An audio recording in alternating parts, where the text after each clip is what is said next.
Black Panther movie. This is a question and response type deal. So if you have a question, raise your hand. I'll come to you with the microphone. You're allowed to ask your question. Be as free as you want to be. We're all adults in here. We're going to have an amazing time. Say word. And let us get into this thing. When we introduce these panelists, we can definitely give them a round of applause as they're entering, but once they all get seated and situated, we're going to definitely give them all a collective round of applause. Say word. And listen, let's do this. Once again, tap into the experience. If you have a question, ask it. If you're curious about something, ask it. There are no wrong questions. You don't have to feel like, oh, I want to ask this, but I don't want the room thinking I'm dumb or slow. Listen, whatever's on your mind, whatever's on your heart, whatever's on your spirit, if you feel like somebody up here can provide the answer, ask the question. Say word. So y'all ready to get into this thing? Yeah. Now, this is what I will say. When the event begins and the panelists are up here, let's try and make sure we respect the mic. Say word. That means when somebody's talking, whether they're asking a question or whether they're one of the panelists, let's give them the opportunity to talk without you having sidebar conversation. Say word. If you would like to have sidebar conversation, there's an exit right there. Go out of it, make a left or a right, and have your conversation. Then come back. Say word. If somebody calls you on your phone and you want to talk to them, there's an exit right there. Go out of it, make a left or a right, and have your conversation on your phone. Say word. We are going to respect the mic, the individual in the audience, and the panelists as well, because we are here to learn. We are here for an experience. Now let's get into this thing. They ready? Zulu, you ready? Zulu like, I stay ready. Well, you see my shirt? My name on it. Alright. So let's get going. Ready? Okay.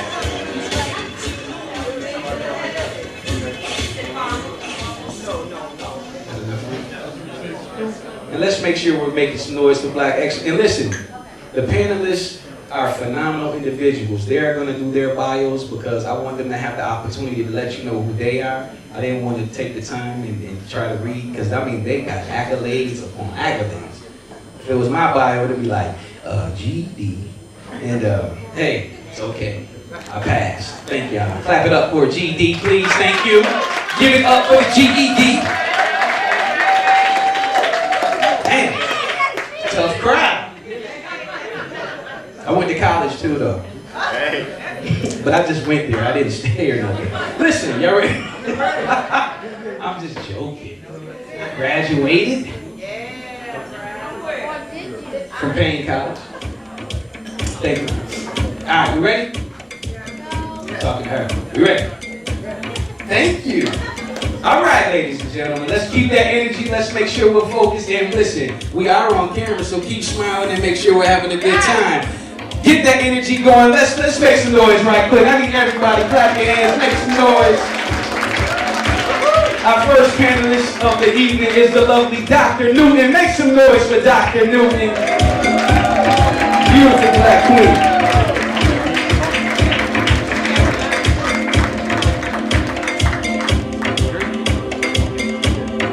Y'all keep making noise for the lovely Dr. Newton. Up next we have William Jones. Make some noise for William Jones, everybody.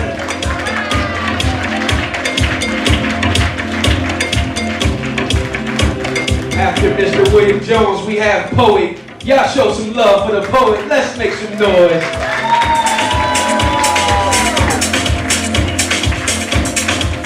Keep that energy going for Mr. Kerry Height. Make some noise for him.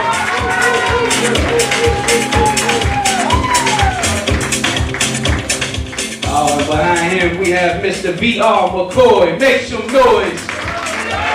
Let's go.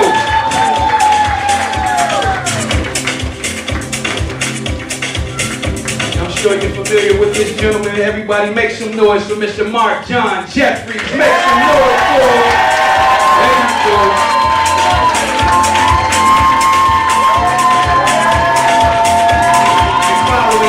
Mr. Sean Martin, make some noise for him. Keep the energy going.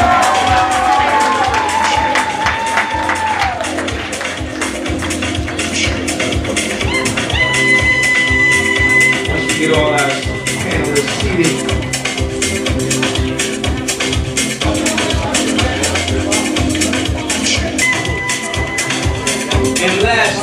man who put this function on.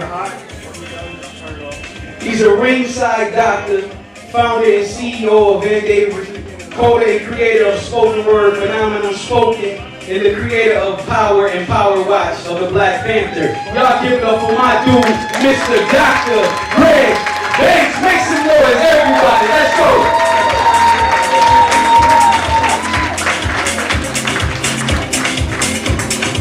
That's a beautiful panel, don't y'all agree? Amen. Black excellence. Black excellence. There's another mic if you want 2 mics. Or you give it to somebody.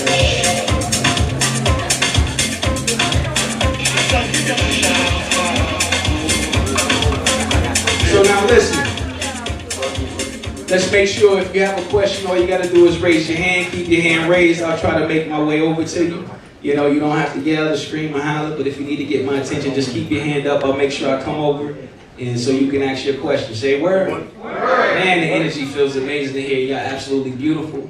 We got the cameraman around. We got the gentleman taking pictures, video, everything. So look, we are here to have an amazing experience. Dr. Greg Banks, you ready to get into this thing, sir? Yeah, let's do it. Let's do it. Welcome to the Black Panther PowerWatch. Y'all make some noise.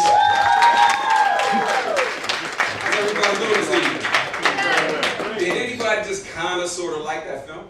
Yeah. It was phenomenal. I want to go around the panel. I want everybody to introduce themselves a little bit, and I want them to tell us all what their connection is with the Panther and when they found it. Personally, I wanted to start it off a little bit because I'm greedy like that. I wanted to tell you, when I was a kid, you know, I used to collect a whole lot of comic books, and Fantastic Four was a favorite one of mine. And sometimes, you know, you're living in a world and you don't really pay attention to what's around you. And you're just taking it and accepting it the way it is, you know, like a Seinfeldian type of thing where it's like everybody's white. And, you know, we got the Peter Parker, Spider-Man, you know, it was dope. Everybody was white. Fantastic Four, everybody was white. Avengers, everybody was white.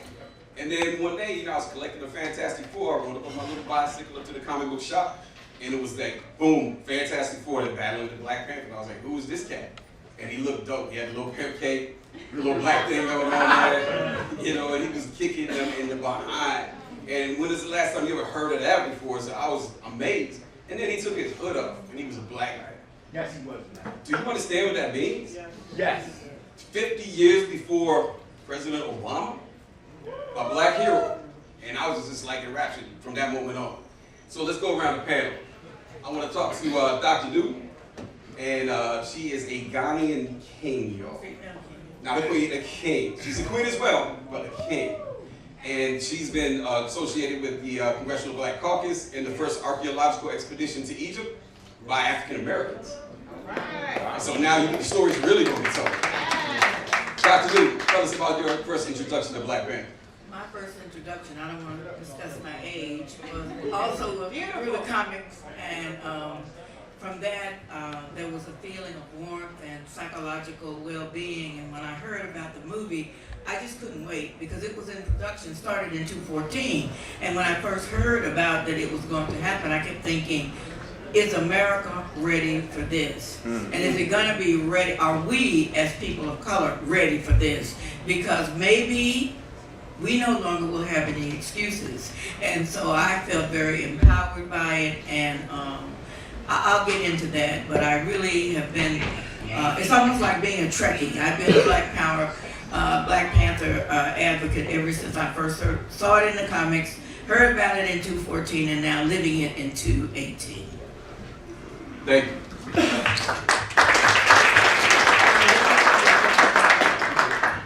Brother William Jones, I was happy to be in, went to the story about Wakanda at the Reginald Lewis Museum in Baltimore last week. And it was an awesome panel, y'all. It was incredible. He showed some highlights that you would not see anywhere else.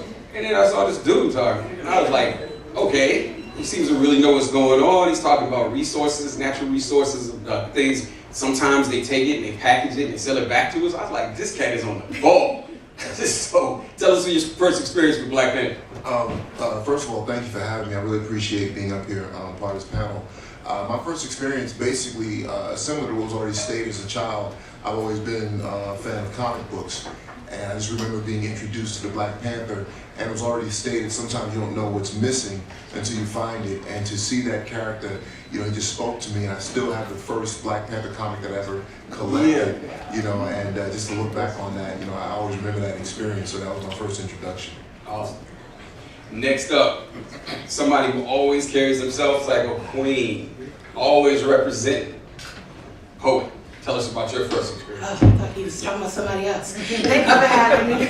I wasn't a big comic book fan. The first comic books I was introduced to, all I saw were white people, and I was like, I'm over it. So in 2014, I started hearing the whispers of this movie coming that was gonna have this all-black cast, new people, old people. I heard Angela Bassett, and I was like, if my auntie in it, I'm there.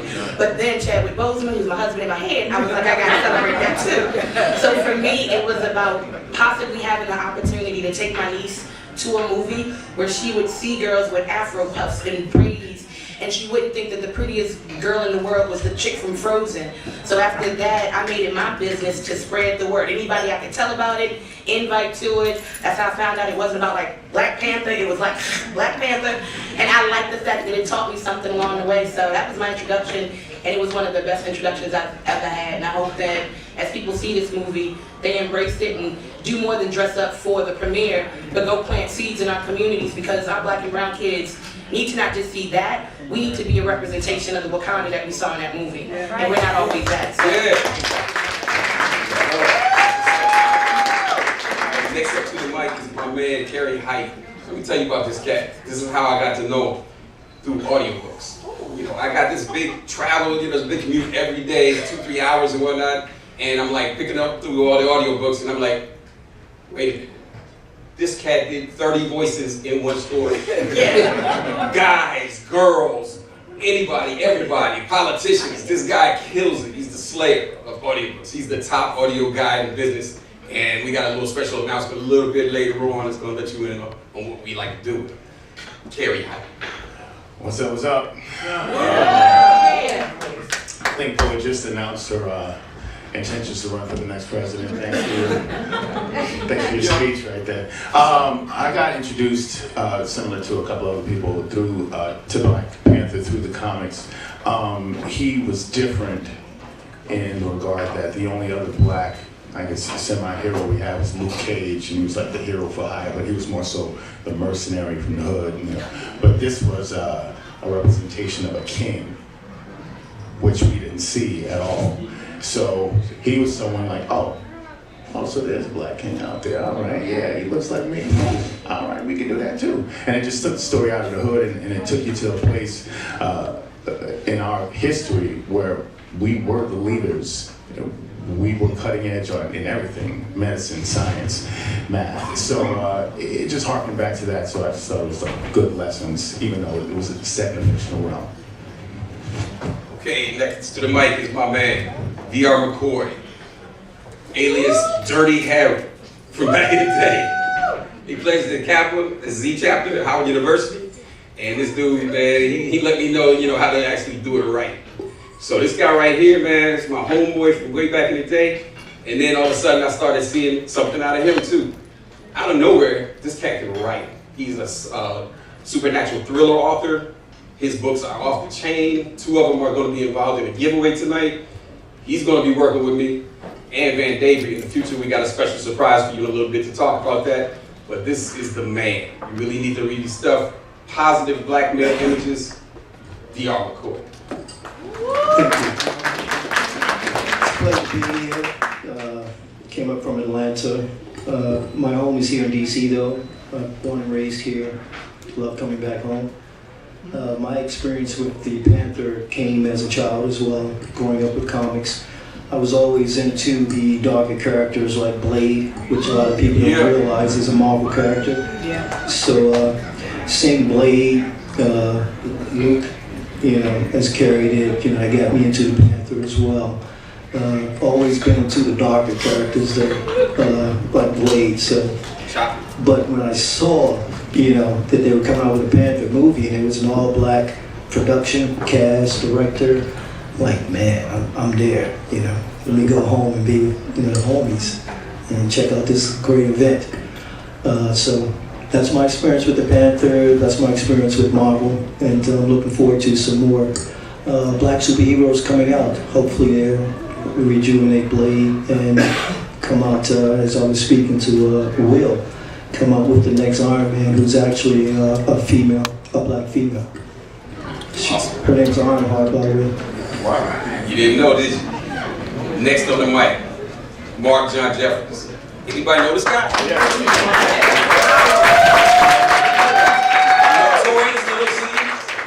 Young 50 and Get Rich or Die Trying. I just turned on Charlie's Angels the other day and he popped up. Spider-Man 2. How old are you now? 13. He's 27 now, right? I'm 13, bro. Okay, he's 27 years old and he's got over 40 films to his credit. The hottest black working man in the business, Mark John Jeffries.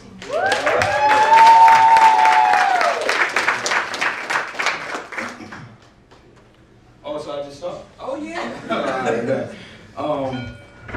So when I was first, the way I was first introduced to Black Panther was through one of Marvel's old Avengers cartoons, and I hated him at first. I'm like, why the black dude gotta be the bootleg Batman? And then it made me go back and read the comics to see like his origin, and then I realized, I was like, wow, this is deep. So often are people depicted in a negative light, or our moments of struggle from the history is what the media more so focuses on. So to see a comic that really showed like our strength, it was just different for me. And then after that, after I realized where he was from and the whole Wakanda thing and everything, you know, I walked around growling for a few days, feeling like I was ready to fight somebody. But and then I found out about the film, and I just personally felt that it was very important, especially for now, because our media, as far as TV shows, are picking up a lot of traction with, you know, the shows like the Empires and the Stars and the Powers and what's the show with Shorty from HBO, Insecure, and it's just like if you tell a blind person that the sky is green, after a while they start believing it, you know, if enough people say it, because they don't know any better. But if you give them the opportunity to see different, then now it opens up their mind and it allows them to see the reality. So this movie is just so important for like our youth today, because they only relate to the negative things that's shown in the media constantly, the drugs and the gangs and all of that. So once I found out it was coming out, man, I was like, yeah, I'm buying my tickets ASAP. Word.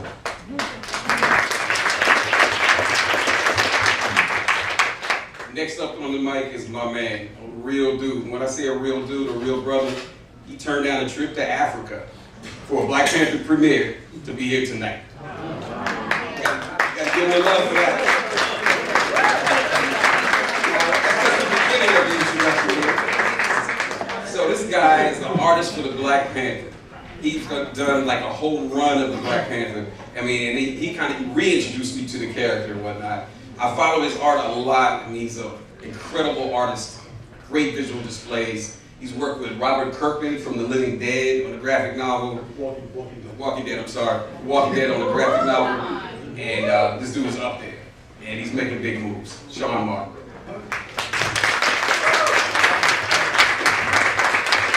Hey everybody, thanks for coming out. It's nice to talk to you guys. Like my man Doc Greg, I call him Doc Greg because he's a huge comic fan, and so I always kind of make him think like, I kind of say Doc Greg is a nod to Doc Samson, and that's a real comic book kind of reference. But anyway, like Greg said, I'm a professional comic book artist, originally from New York, but I've been down in DC since 1995, originally from the Bronx, and I got my start working for Marvel Comics when I was a junior in college. And ever since, I've been working with Marvel, DC. As Greg said, I currently work with Robert Kirkman, the creator of The Walking Dead, on a series called Thief of Thieves. It doesn't involve zombies. But over the years, it's been a very unique experience for me being an artist, a black artist from the Bronx, getting to draw some of the most iconic characters in the world.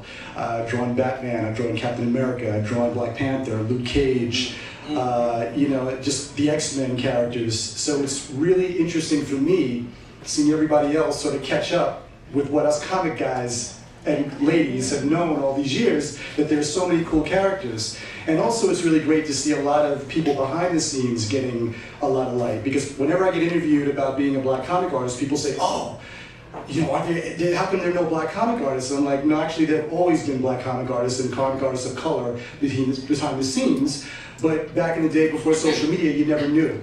All you had was a name, and unless you had a very ethnic sounding name, no one really knew who you were. So for example, my name is Sean Martin, bro, so you don't know what I am until I walk in the door, and then it might be like, ah. But I've always had people of color that have been drawing comics that have inspired me over the years. And I've also had a feeling of obligation to represent whenever I draw a comic book. So if I get a script where there's no people of color in the script, I usually stick a person of color. If I can't change a character, I'll put a character in the background, but I have that one like this. You know, and so that's just something that I've done over the years in every project that I've been on. And when I got the chance to draw the Black Panther for Marvel Comics back in 2010, it was really cool. But the thing is, once you start working in comics, it's a job, and you kind of forget. And once you start drawing, you say, wait a minute, I'm actually drawing the Black Panther. And it was a really cool experience. So I'm just really excited. I was fortunate to go to the premiere in LA and see the film last month, and it's awesome. So I can't really wait to see it again for a second time. So I'm happy to answer any questions or share any of my information about comics with you guys. Well, I'm really not gonna let you all put that easy. This guy co-created some characters in what films and TV? One of the cool things about drawing comics is that you can work on a project years ago, and then if Hollywood discovers it and makes it into a TV series, all of a sudden you get a check in the mail. So over the years, yeah, I created characters that have popped up in Deadpool, the new Fox TV show, The Gifted. I'm blanking out now. Oh, Justice League, there was a character that I created that was in that movie.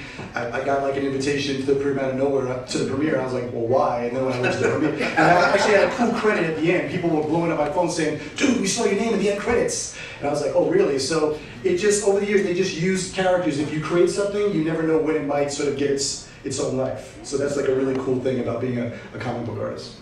Yeah. Well, listen, hey, appreciate it. Jump into this iconic film, huge black cast. They take you back in time to, what was it, 1992, I think it was, where, you know, we get to see the origins of a major villain who's not really that much of a villain, because we'll get into that a little bit later. But it's the flashback was incredible, and we got to see T'Challa's dad, T'Chaka, who was the original Black Panther, well, the latest Black Panther in the line of Black Panthers. And it was incredible to see him. What was the security force's name again? You put me on the spot with all this? Hey, cameraman. Was it Dora Milaje? Yeah. Okay. Yeah. They just tapped their little spears and whatnot. He just appeared out of nowhere, and that was incredible. I mean, the technology in this film, it was just like awesome. And then, you know, he had to do something that he didn't really want to do. You know, he ended up confronting his brother, and that was a real powerful scene.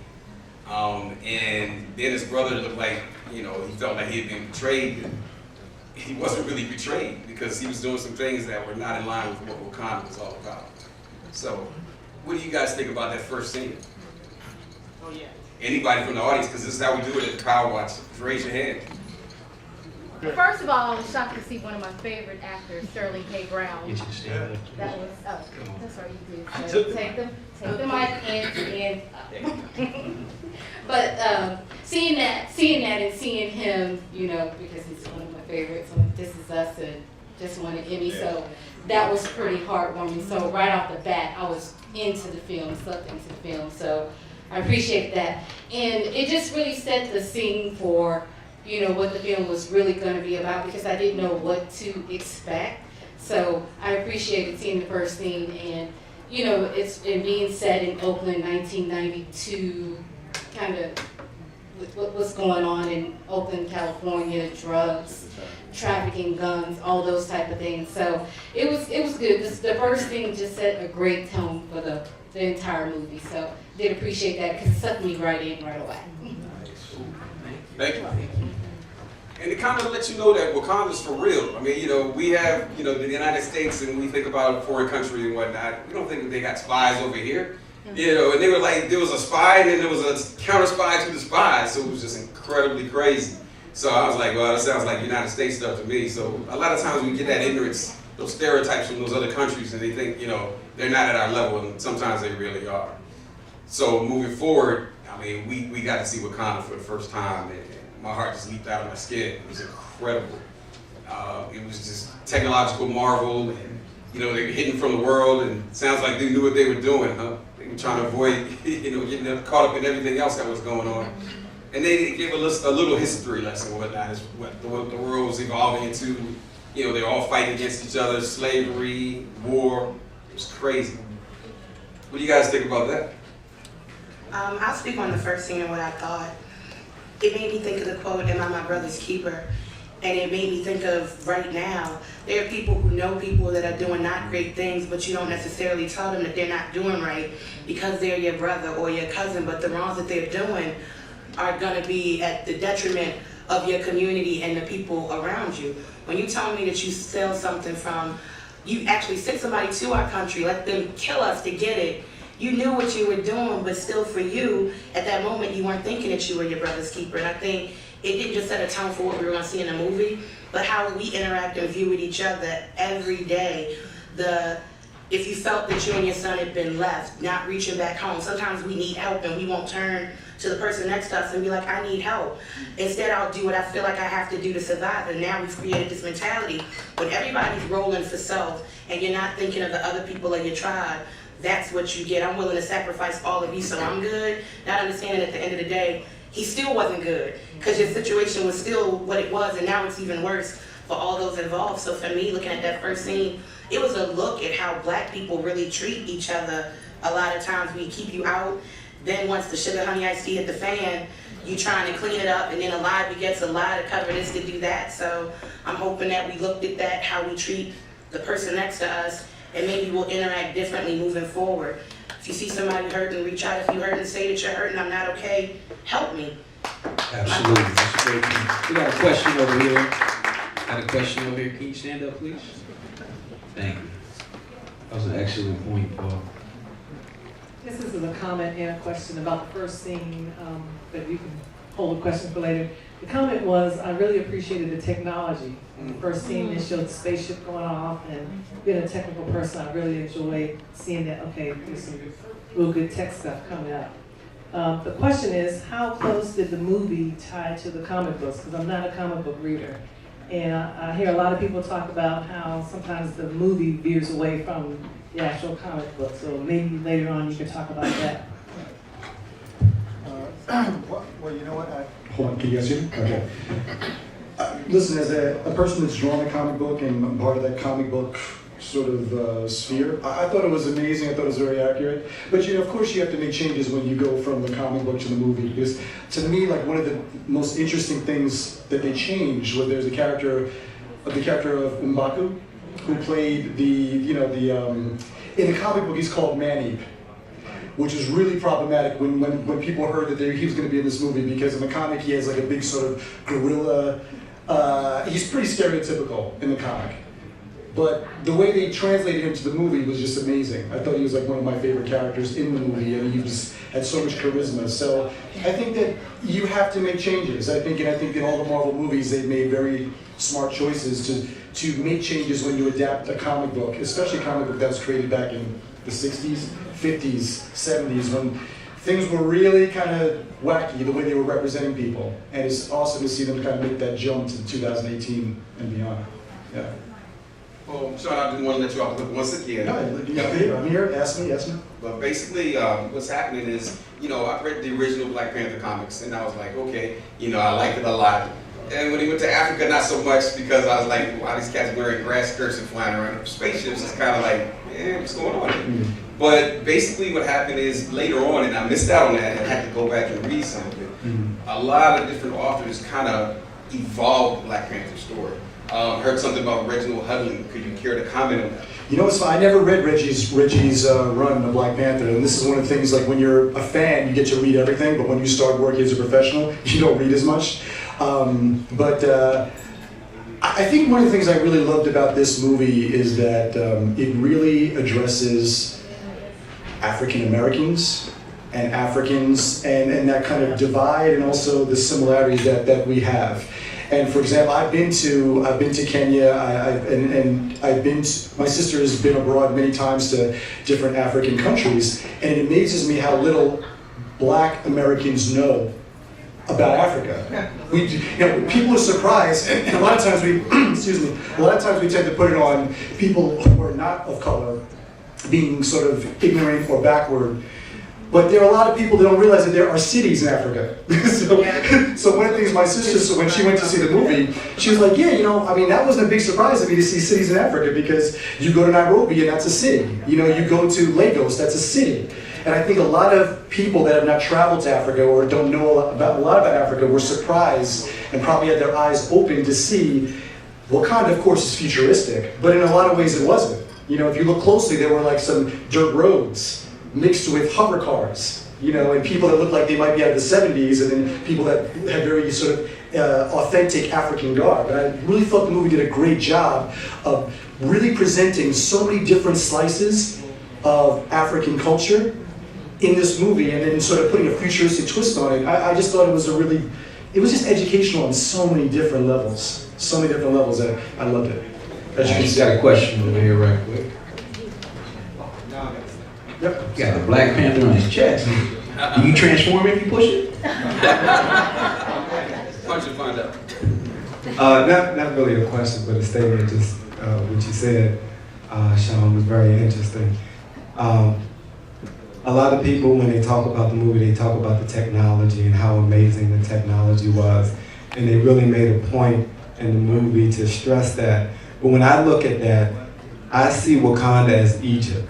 Because if you think about Egypt, there were universities, you had the pyramids, you had all of these structures that the rest of the world, and particularly Europe, Egypt was so far technology, so advanced, yes.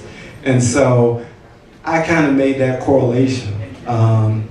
So when they talk about the technology, I'm thinking, well, that's what Egypt was, because you had Europeans coming to universities in Egypt and learning, and then they would go back and just like with Ulysses Claw would say, those people are savages. And that's the narrative that they would put out. They're savages, they're beasts, but yet they're raping and stealing all of their knowledge.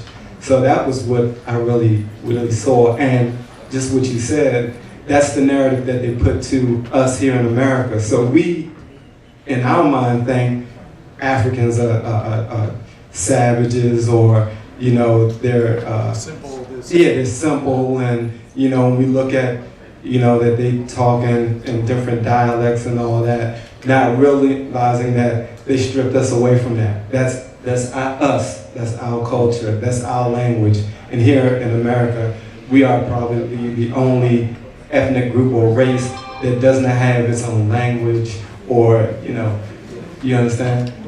Yeah. Sure. Yeah. Well, that takes an excellent point right there. We can get to your question in 1 minute. Basically, Sean brings up the cultural element, and that's just another thing that just in my heart, I had to snatch and put it back in my chest again, because it was insane.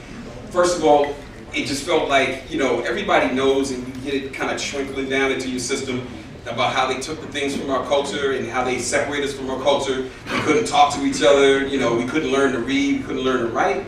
And then we see all these cultural practices of Africans, and that was just incredible. It's like they were putting it back into us. And Dr. I'm going to defer to him, and then I'm going to speak. Come on. Let's do it. A couple points. There were so many points being raised. First of all, in terms of the opening scene, I was kind of torn, because honestly, I was trying to decide who was actually right in that argument. I didn't really see it as Africans over there competing against Africans over here. I saw it as two different ideologies that were competing and have competed.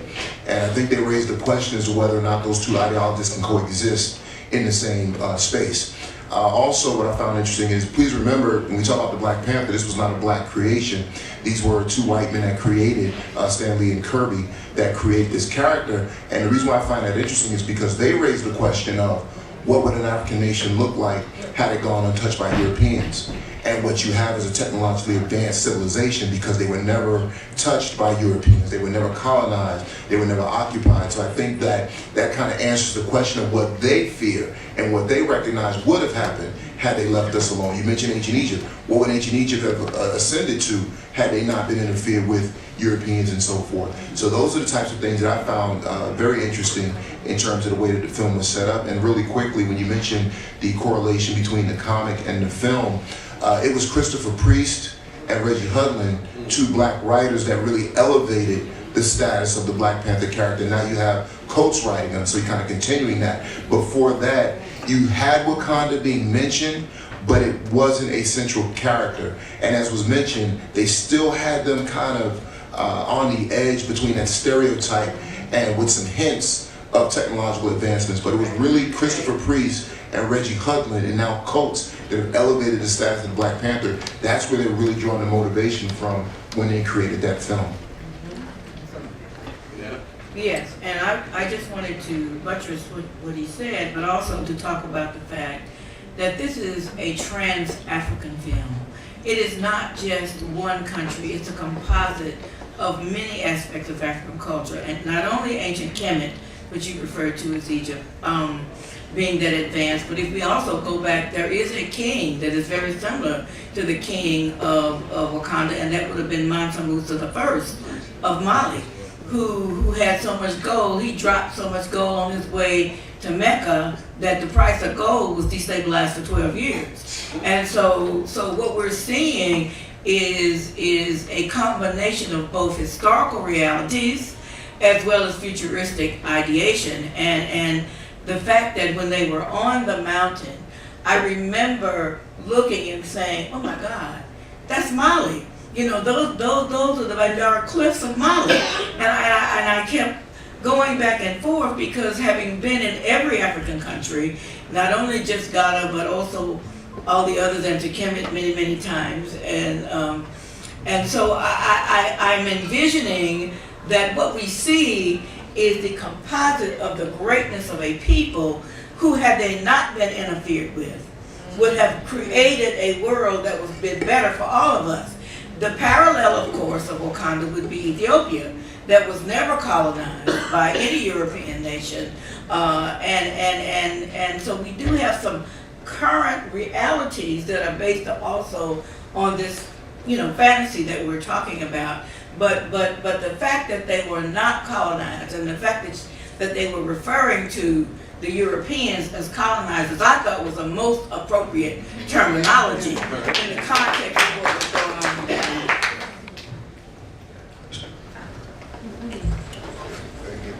Yeah, give it up for Award Show one more time.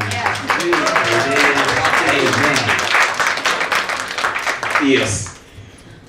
Hi, my name is Jennifer King. I work for the State Department, and I'm so glad we're talking about the comic book and that the brother brought up Egypt, because what a lot of people don't know, and Representative John Lewis, they actually produced a comic book when the Arab Spring happened in Egypt, that they were passing out pamphlets in Egypt about civil disobedience. So I just wanted to put that because it came full circle. Like, we learned so much from Egypt and how they looked at us of what we did to rise up to become president. And there's a comic book being passed around in Egypt to learn about how should they become like us. That's from us, of the U.S. That's from the U.S. Representative John Lewis. They produced that comic. Always a strong fighter for civil rights, John Lewis. Well, next scene we're going to talk about is we have one more question? Yes. My young lady in front. Right, you did. Right here. Right here. Oh, You got it? The good doctors? I'm gonna say, first of all, for Mark John Jeffries, I want you to know that I was doing housework one day, maybe 20 years ago, and a commercial came on for People PC. Anybody else remember that commercial? Yeah. And I stopped because the power of your voice, even as a little boy, was so great. And you impacted the way I raised my family. I want you to know. Because I wanted my children.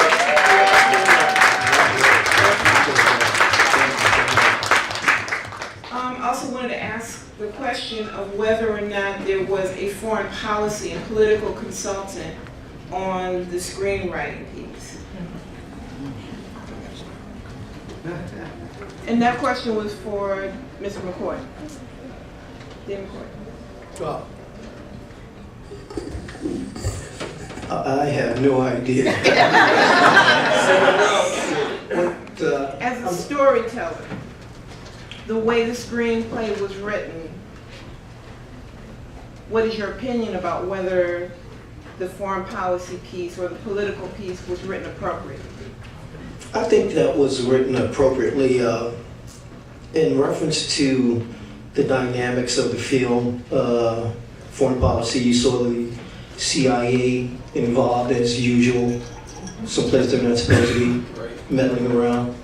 Not to say that the United States does that, but as usual, you're going to find the United States foreign policy being, they say colonization, that's basically not United States, that's the Europeans, but right now, to this day and age, that's who we are. We are the colonizationists for the world of today, although they were trying to present it as being a European thing in the film, but that's us in reference to our policy. And at the end of the film, you saw the king in front of the, I think that was United Nations. Yeah, and they're like, well, what do you have to offer us? You come from a third world country, looking down upon him even as he's speaking, and not realizing that, I mean, these people are living way better and far more advanced than we could ever dream of. And someone up here mentioned it as well. We tend to harness the ego that, you know, we're better than so many other people and nations. Where, first of all, you know, we have to learn how to live with each other. Not to get all into this political humanity thing, but just the word race alone, and I say this a lot, the word race means that, you know, you're in a competition with others. I mean, when we can finally sit down and eliminate a word like that, and just, instead of every application I come up upon, I see what race are you, and now they even have, you know, the other. Why do I even have to do that? Why do I have to tell them what race I'm in? I'm proud of my race, don't get me wrong, but why must I be identified by the government in that aspect? My thing is just, I'm a part of the human race, but if you want to go back into, you know, trying to identify me, I mean, they've been doing it for years, even on our social security cards. People don't realize that. So, in reference to that, getting back to your question, I think they did a good job on that, but I think they could have did far more in reference to that, because we are 400 years away from our African roots. So, you know, we got to look at, you know, where we are right now. You know, a lot of people want to go back into the past and look into where we came from, instead of looking into the future and what we're going to do right now, what's going on here. Thank you. Okay.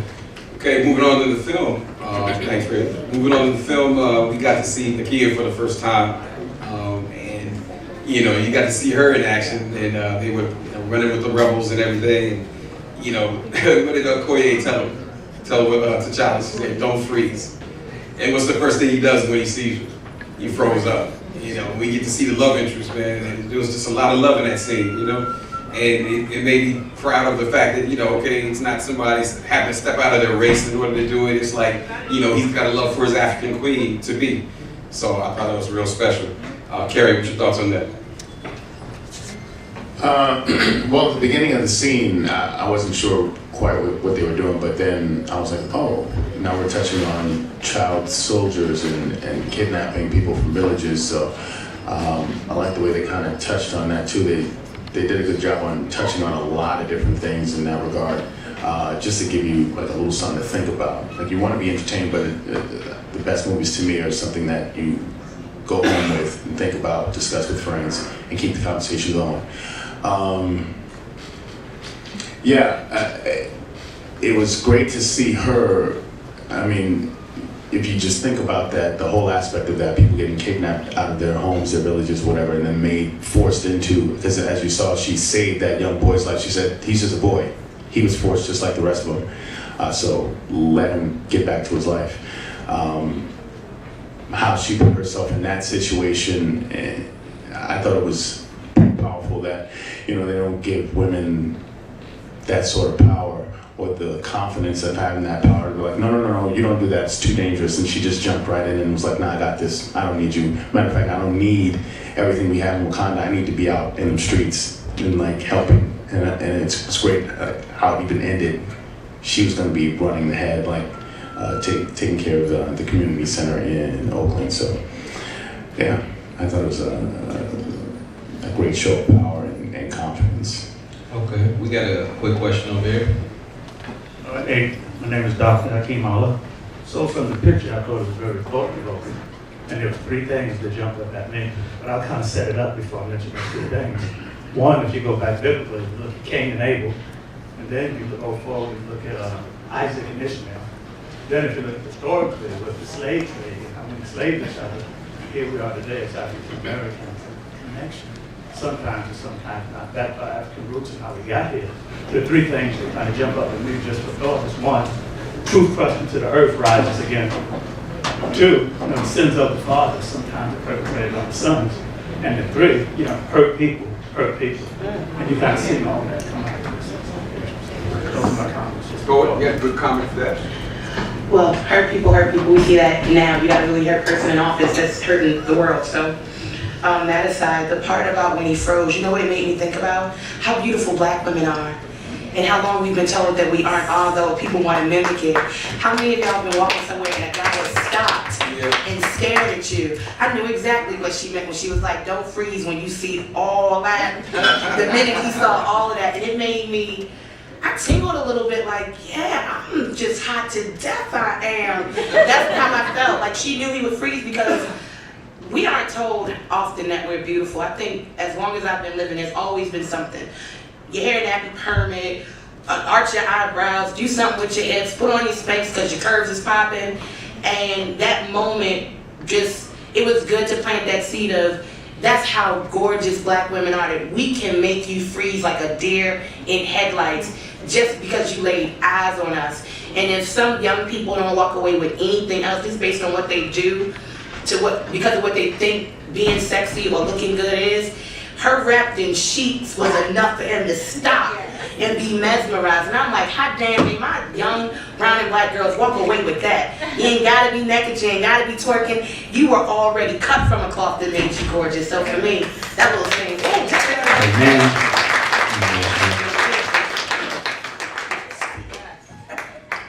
That was a wonderful film. My question is for the gentleman in the back, the one who introduced everyone.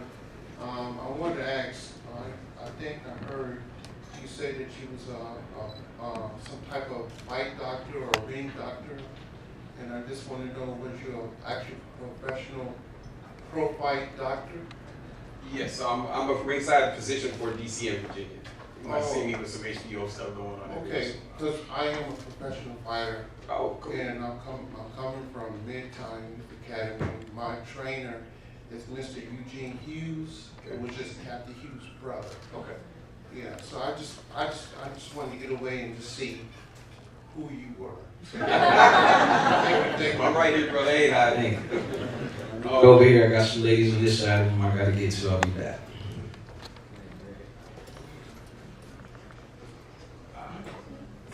Go ahead, girl.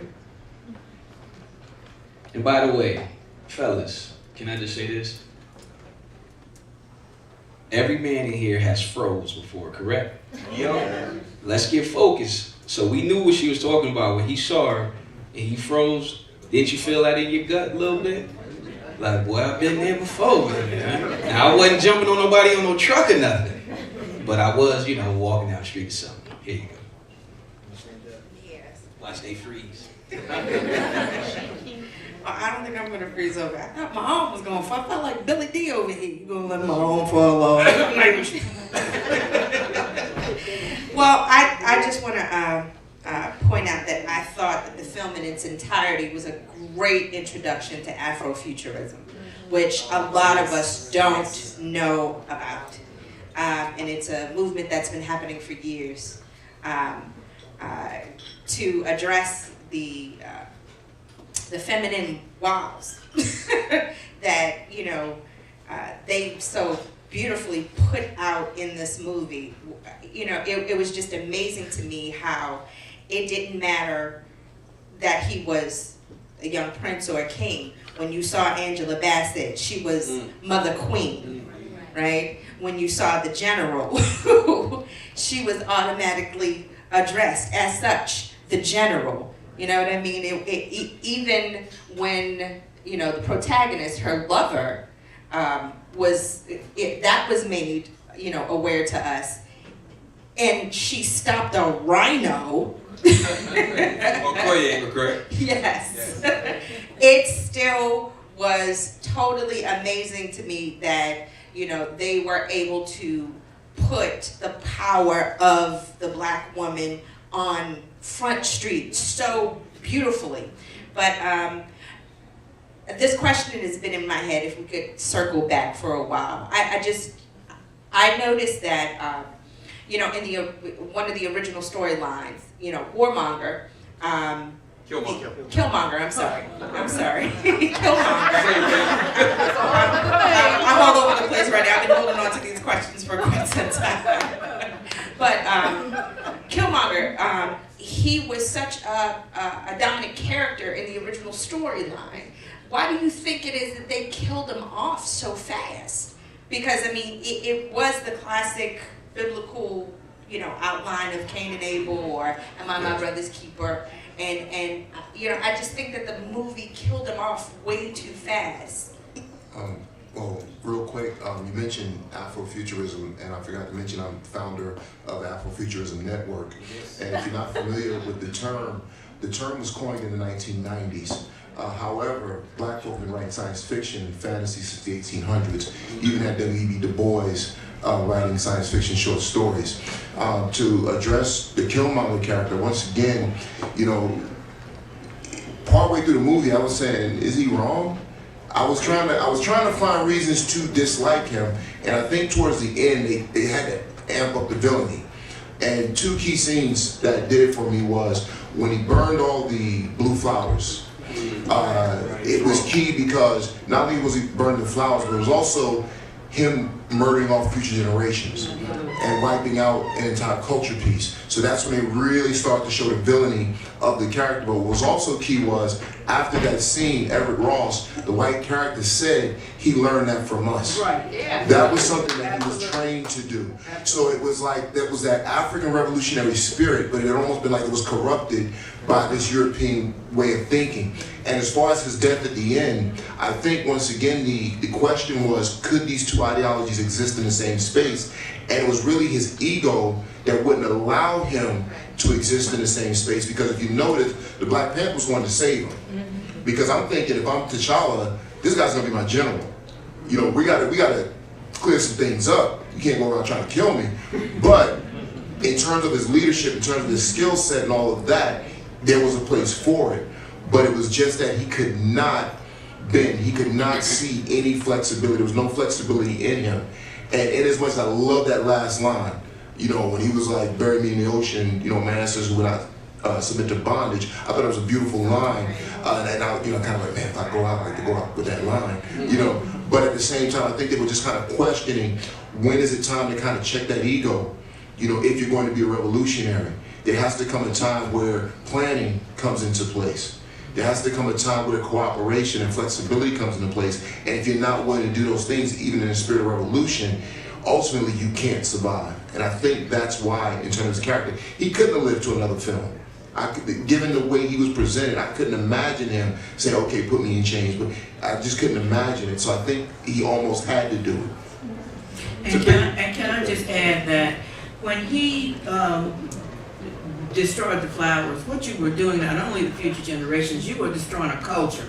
And for us to survive as a people, I think the symbology was we have to build on the culture, and we have to use the elements of the culture to empower the next generation so that they don't make the same mistakes over and over. The one thing that did strike me, though, that was very profound was in the end, as he was making his transition from this life to the next one, he was able to see the inner core of his being, of his history and of his culture being that of beauty, and to come to the recognition that maybe I was wrong, and maybe because the effect of the American culture and the environment that he had been placed in had created a monster, and because of that effect, he would never have been able, until the end, until he was seeing the light from the other tunnel, he would have never been able to appreciate the gifts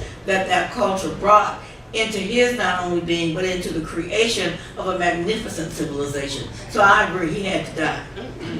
Well, one thing that was, go ahead. Real quick, yeah, he died physically, but his spirit didn't die. No, because what he was saying was, you need to open Wakanda and all the technology up to help all of us. And then the next scene we see, yeah, the UN are like, hey, we like to introduce ourselves. We got some good stuff to share with you guys. So yeah, physically he died, but yeah, his spirit lives on. So yeah.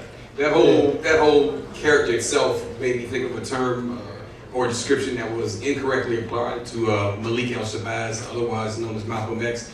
The hate that hate created, and it was death to the core. I mean, basically, you know, he had his dad killed, and he just did everything he could to go ahead and avenge that. And along the way, you know, he got some bad training. You know what I mean? Some of these things stuck with him, and he went ahead and he got corrupted by it. And at the end, you know, he found some saving grace. I thought it was real special that, you know, T'Challa took him up, you know, to the mountaintop. By Panther Mountain, and just let him view the landscape and see how beautiful Wakanda was. Question? Can I state something real quick? I kind of like really got behind Killmonger. I can relate to Killmonger because he wasn't a Wakandian. Let's really think about it. He was an African American. That's right. Yeah. Born and raised in the United States. He'd never seen Wakanda till he went back and became king. How many of us going to become king or queen and then give it up to be second string, number one? Number two, his agenda was to assist other blacks around the world. As Carrie stated, he got kind of off track when he was trying to destroy the future generations. He was angry, of course. The Wakandians killed his dad. That was the only parent that we knew that he had at the time.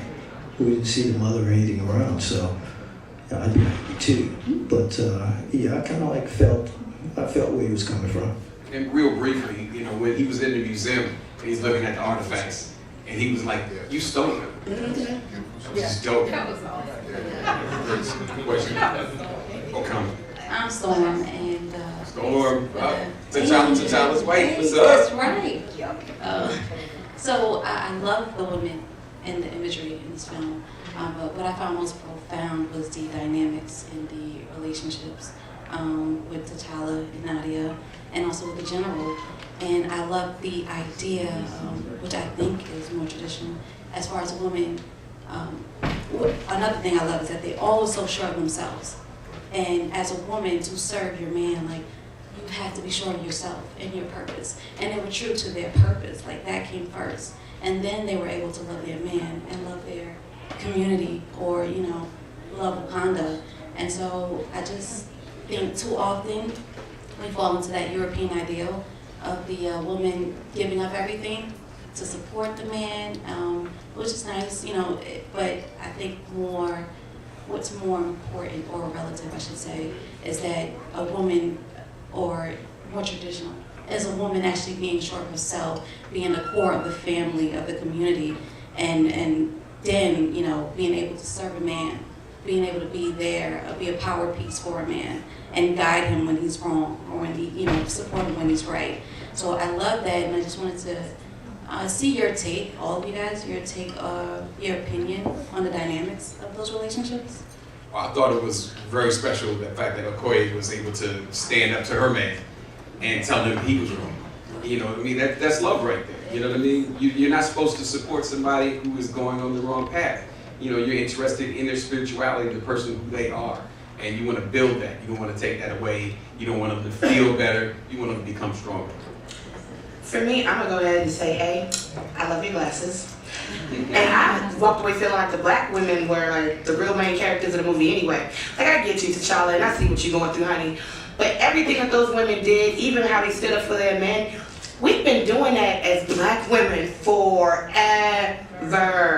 We try to guide you, we try to help you, you tell me no, you do it anyway, fall on your butt, then you come back and you're like, well, maybe I should have listened. I think the other thing that I took away that I love, that while the men needed special herbs, it showed that black women are powerful and superheroes with no superpowers. All of them stood regally in the role that they played and were remarkable at it. If I'm a spy, I'm a spy. Watch how I do and dip this. I'm a queen, I'm a queen. I'm a general, I'm a general. And a lot of times, we're given extra things that we don't need. We've been super. When you can raise a family on your own, work 3 jobs, all your kids are still loved, tucked in, dinner still on the table. We've been doing it, and I like that they added layers to how well we do it and how well we execute it. And that's like another takeaway that I'm hoping that as people leave the theaters, they're like, whatever step or obstacle you think you have tomorrow that you can't do, you got it. And everything that you need to get it done, already in you. Just go ahead and dig deep, dig into it. While we're speaking of the women, one particular character that just stole my heart from the beginning. I know my heart is going out all over the place, but Shuri, come on. Yes. She's like mad funny, you know, technologically advanced. She was just leading the way. Yeah, and can I just say that it is my sincere hope, my sincere desire that young women see this and look at the kind of STEM stuff, you know, now in science and technology, that they begin to embrace those as careers and realize that they are capable of doing that, and not only capable of doing it well, and doing it well to the degree that they can save an entire nation. And I think to relegate women to something less than that, and young girls who feel like all they have to do is shake their booty, I just let me call it, and are not wedded in the sciences. And I also think that helps young men begin to realize that if you're smart, that you don't have to be bullied, and you don't need to bully these children because they're intelligent, because that is what's going to save us, is the intelligence and the technology and the skills and the love and the compassion. And so this movie, to me, is a great stimulus for us to encourage our young people to go more into science, math, technology, and these areas that have traditionally not been where we went.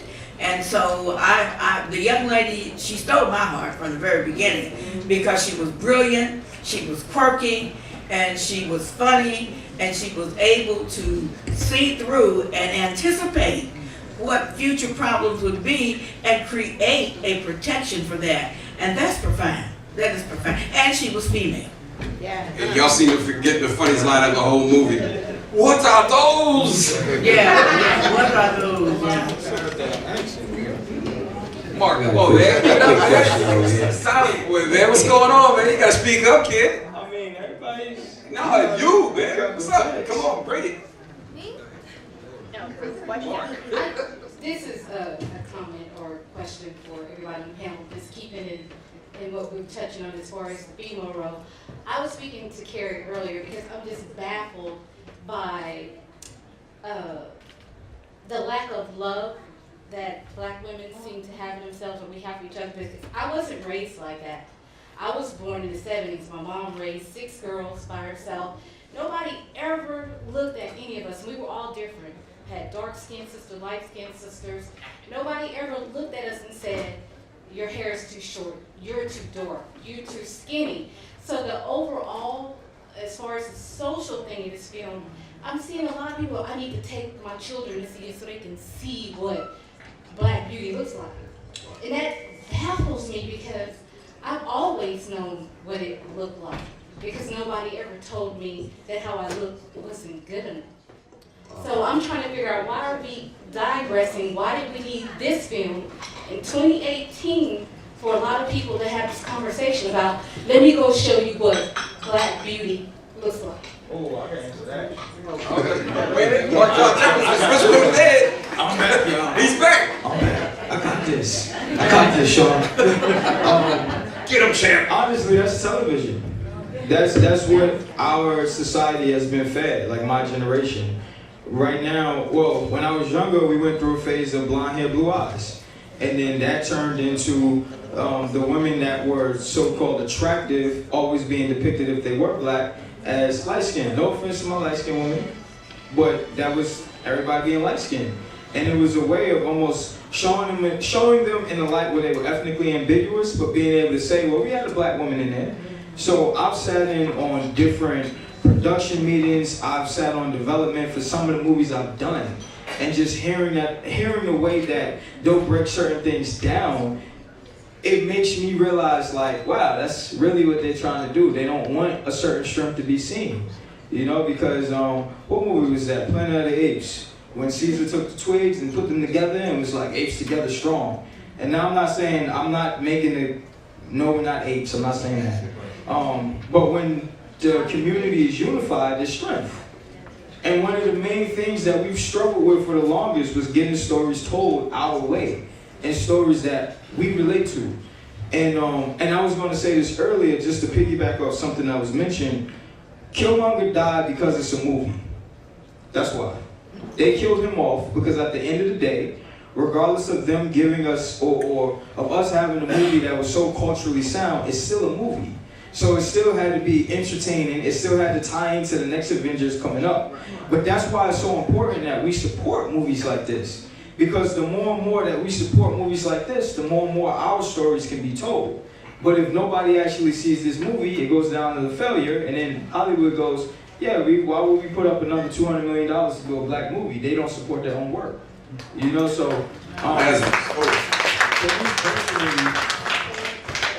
all my friends know this. I personally do not like submissive women. You know, I like when a woman is going to tell me I'm wrong. I've even said dumb stuff to chicks that I'm first meeting just to see if they're going to say, like, what? Who told you that? You know, so, but one of the things I realized in the movie is that it was the women that saved Wakanda. At the end of the movie, besides T'Challa versus Killmonger, it was women against men. That's what it was. You had the general's lover and all of his men fighting all of the royal guards. I don't remember the appropriate name for them, along with T'Challa's little sister. You know, so for me, that in itself just showed the strength of how behind every strong man, there's a stronger woman. You know, and that's one of the stories I took away from the movie itself. Great. So I wanted to jump in and address your question about why do they feel the need to go to this movie to get that kind of affirmation about a strong Black woman. And I think about, as an artist, I've grown up really studying how images are used. And images are very powerful things, and they're used to start wars, they're used to sell products. Think about how we are bombarded by images every single day. And now that we are in a social media age, think of how people are just constantly obsessed with just looking right in that Instagram photo. Look at people like the Kardashians that have made millions of dollars just on their image. So when you think about women going to see a movie that really empowers them and really shows them a positive light, it's really deep, because that's the kind of stuff that, like, you were fortunate to grow in a household that was supportive of Black women and strong women and not sort of adhering to a European, influence aesthetic. But there are many people that aren't. There are many people that walk by that newsstand and see like a cover of Vogue and see Charlize Theron and say, I really wish I looked like that. And it's a certain amount of unlearning that I think people of color have to go through to realize that, okay, I know what you're trying to do there. And you have to sort of go against it. And I think that seeing positive women, I can't emphasize enough. And I just really wish, and I swear to God I'm not kissing up here because there are a lot of beautiful black women in this room, but I just really wish that women would just rise up and take over. Because men really suck. Like, I keep hearing stupid stories and stupid examples about how men just do dumb stuff. Dumb, disrespectful, insecure-fueled things. And I'm like, damn, women, unlearn the nonsense that's been taught to you and take over. I'll be the Benedict Arnold and give you the secrets of how to take over, because it's really time for women to take over. And I think that really comes from, a sense of self-love that obviously someone like you seems to have. But you really got to think about what's being pushed out there. And one of the things that really, I know I'm going on a little bit of a tangent here, but one of the things I was just having a conversation with my man about this, because we were watching Love and Hip Hop. I know, I have my ratchet, I love my intellectual things, but I have my ratchet, I love my ratchetness. And we're sitting there watching this show, and within the span of like 10 minutes, women just kept calling each other bitches. Hey bitch, bitch, bitch, bitch, bitch, bitch. And I'm like, you know, where did these women get that from? Men. Because men refer to women as bitches. Where do you ever hear men calling themselves like a derogatory term like that, aside from the N-word, which is a whole other thing? But men don't sit around calling each other bitch unless they're trying to disrespect them. And what's the origin of that? Comparing a man to a woman. That's the ultimate insult. You're acting like a bitch. And so somehow women have sort of adopted this and they're calling themselves bitches as a term of endearment. And I'm like, guys, you're kind of buying into some brainwashing here. Stop. Like, I love this show, Insecure. But what kills me about that show is the incessant usage of the B word and the N word. And I'm like, you see, and this is my thing, and we can have a debate about this, the only people that use that N word are people that either want to be down or people that are just lazy. And they grew up hearing it, and saying over and over. And I find it hard to believe, looking at a character like Issa Rae and her girlfriend, who are accomplished black women, sit around and call each other the N word and the B word. And they don't even sound like they're comfortable saying it at the time. Like, really? So I just think that sometimes you really need that real positive reinforcement, like a movie like this, where no one's really disrespecting anybody. They have issues with each other, but it's not a matter of like just blatant disrespect. And I think that that's why something like this is important for people to say. And can I just add something to that from a neurobiological standpoint, because I think this is important. He raised a very interesting point about symbols.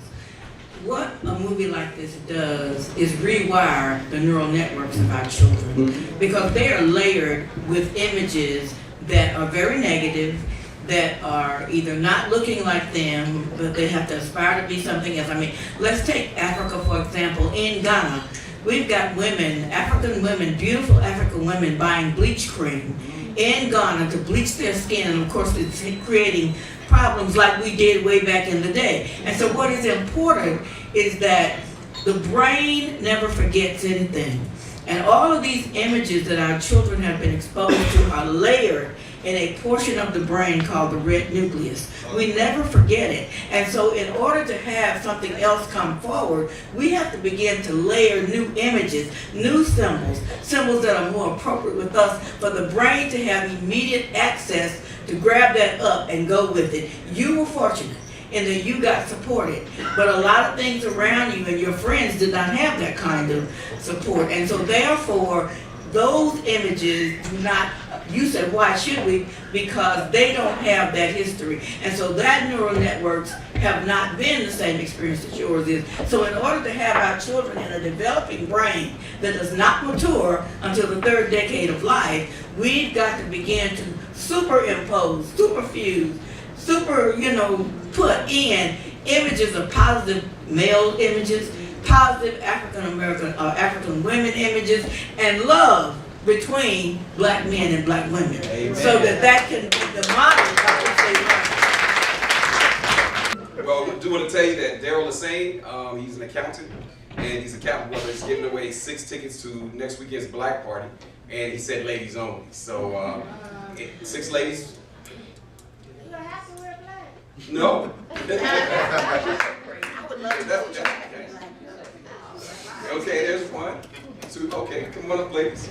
Well, don't they get 2 tickets apiece? Because you want to bring your Cap outside, there's a lot of work in the community with mentors and helping kids, definitely sponsoring different things. Yo.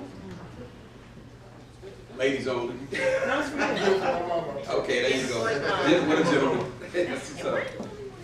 So what we have here is a book. I mean a basket, I'm sorry. This is a donation basket. They're going to be bidding on this there at the Black Party. And what do we have here? We have some Prosecco, nice little bottle of that to chill with. Anybody familiar with Alex Cross, Black Hero? Yeah. Along Came a Spider. And we have Walter Mosley. It's not even in the stores yet. Yeah, I'm about to see. All right. And in addition to that, we have VR McCoy's books. Yeah. The Merchant. And Shaman the Awakening, which is the very beginning of Christian Sands, which is a phenomenal hero. And William Jones, you have a couple of books you got to come into the basket too, right? Yes. Can you tell me more about that? Sure. Yeah, I forgot also to mention I'm author of the Ex-Con Voodoo Priest Goddess and the African King, where I do a historical analysis of Black comics, and I look at them through cultural, social, political lens. So I'm going to be contributing that to your basket as well. Awesome. Very good. Thank you, sir. Let's give him a hand for that. All right. Well, we're supposed to be having champagne toast sometime soon, so can we get that on the move, please? All right, so we'll get back to the panel and then we'll have a brief interruption for the champagne toast a little bit later. We're going to be toasting two things. We're going to be toasting to Wakanda, because you know that's what we all came to see, right? And we're also going to be toasting the fact that vandabry has gone ahead and forged into the literature world. We're starting vandabry-Lit, and we're pleased to let you guys know that VR McCoy has joined us as far as being an author. His next book, Shaman, The Dawn's People, is coming out soon. And Carrie Height is going to be doing the audio work for both books, narrating. So look forward to about 50 different characters from this kid right here. All right, well thank you for that. And we're going back to the show. We'll do the champagne toast a little bit later when they can get those passed around. Real quick, when you were talking about women, two scenes from the movie struck me. One was the scene where they go into the casino, and you had the woman with she had the wig on, you know, and you could see when she walked in and it didn't look right. She could have actually gone in without it. No one would have recognized her because Wakanda wasn't known and so forth. But I like the fact that she discarded it. And the way that she did it, she just tossed it aside as if to say, this is meaningless and so forth. I seen her turn it into a weapon. You know, and I thought that was pretty symbolic because I think that there was a politics of hair going on. If you look at the women in the film, in terms of what their hair, hairstyles were or lack of hair and so forth, I think that was a big part of just kind of reinforcing that African beauty, and just kind of discarding that European standard of beauty. And for me, that's what that tossing of the wig represented. And also what was great was at the end when the women were surrounded and you had the Man-Ape village show up.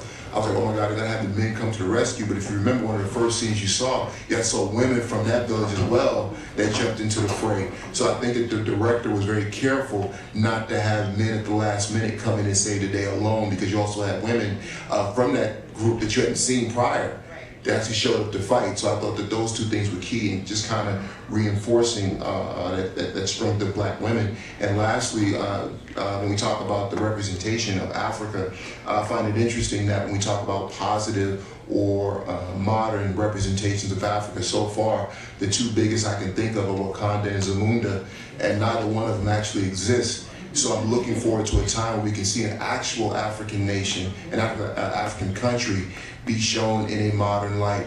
So that's what I'm really looking for. And hopefully movies like this have opened the door to now say, okay, what does Africa really look like? So that's what I'm also looking forward to. Also, hopefully we can get over here, like in Detroit or Brooklyn, you know what I mean? Instead of seeing those neighborhoods go in a different direction, where a lot of the people who were born and raised there getting pushed out, we can reclaim and have our own Wakanda where we actually grew up. I'd like to speak on that also. That's what I was stating a little earlier. We definitely need to just look at us right now. Killmonger, that's what he was doing. Even at the end, he said, bury me with my ancestors. And he was referring to the Middle Passage, the slaves. So but we definitely need to look at ourselves and our cities here as well. I think one more takeaway would be us ladies showing up for each other. That's what I saw. I saw women showing up for women. When one got hurt, there was one. When they were fighting, they were all fighting. We don't often show up for each other. Some of the worst comments that I see online under pictures of women are by women, from women, about women. And then we will turn to the men next to us and be like, don't disrespect her. Sometimes you have to lead by example. So when you asked about why people are like, I want to drag my kids, they don't see this. We don't see it enough. We're still celebrating the first black person to get this and the first black person to get that in 2018. So that alone tells you that the narrative for us is very small. I've worked in media my entire career. All I had was Oprah. Now I got Ava DuVernay, and I'm mad that I only really got 2 or 3 to juggle, where my white girlfriends got like 12, 15, 20, 30 of them. So every time that there's an opportunity to change the narrative that's shown, we gotta show up. We have to show them this, because everything they're fed is the love and hip hop. For some people, that's their only introduction to black women hanging out. Me and my girlfriend, that is my best friend of almost 20 years. I ain't never thrown a drink in her face, ain't never called her out her name, ain't never left her nowhere.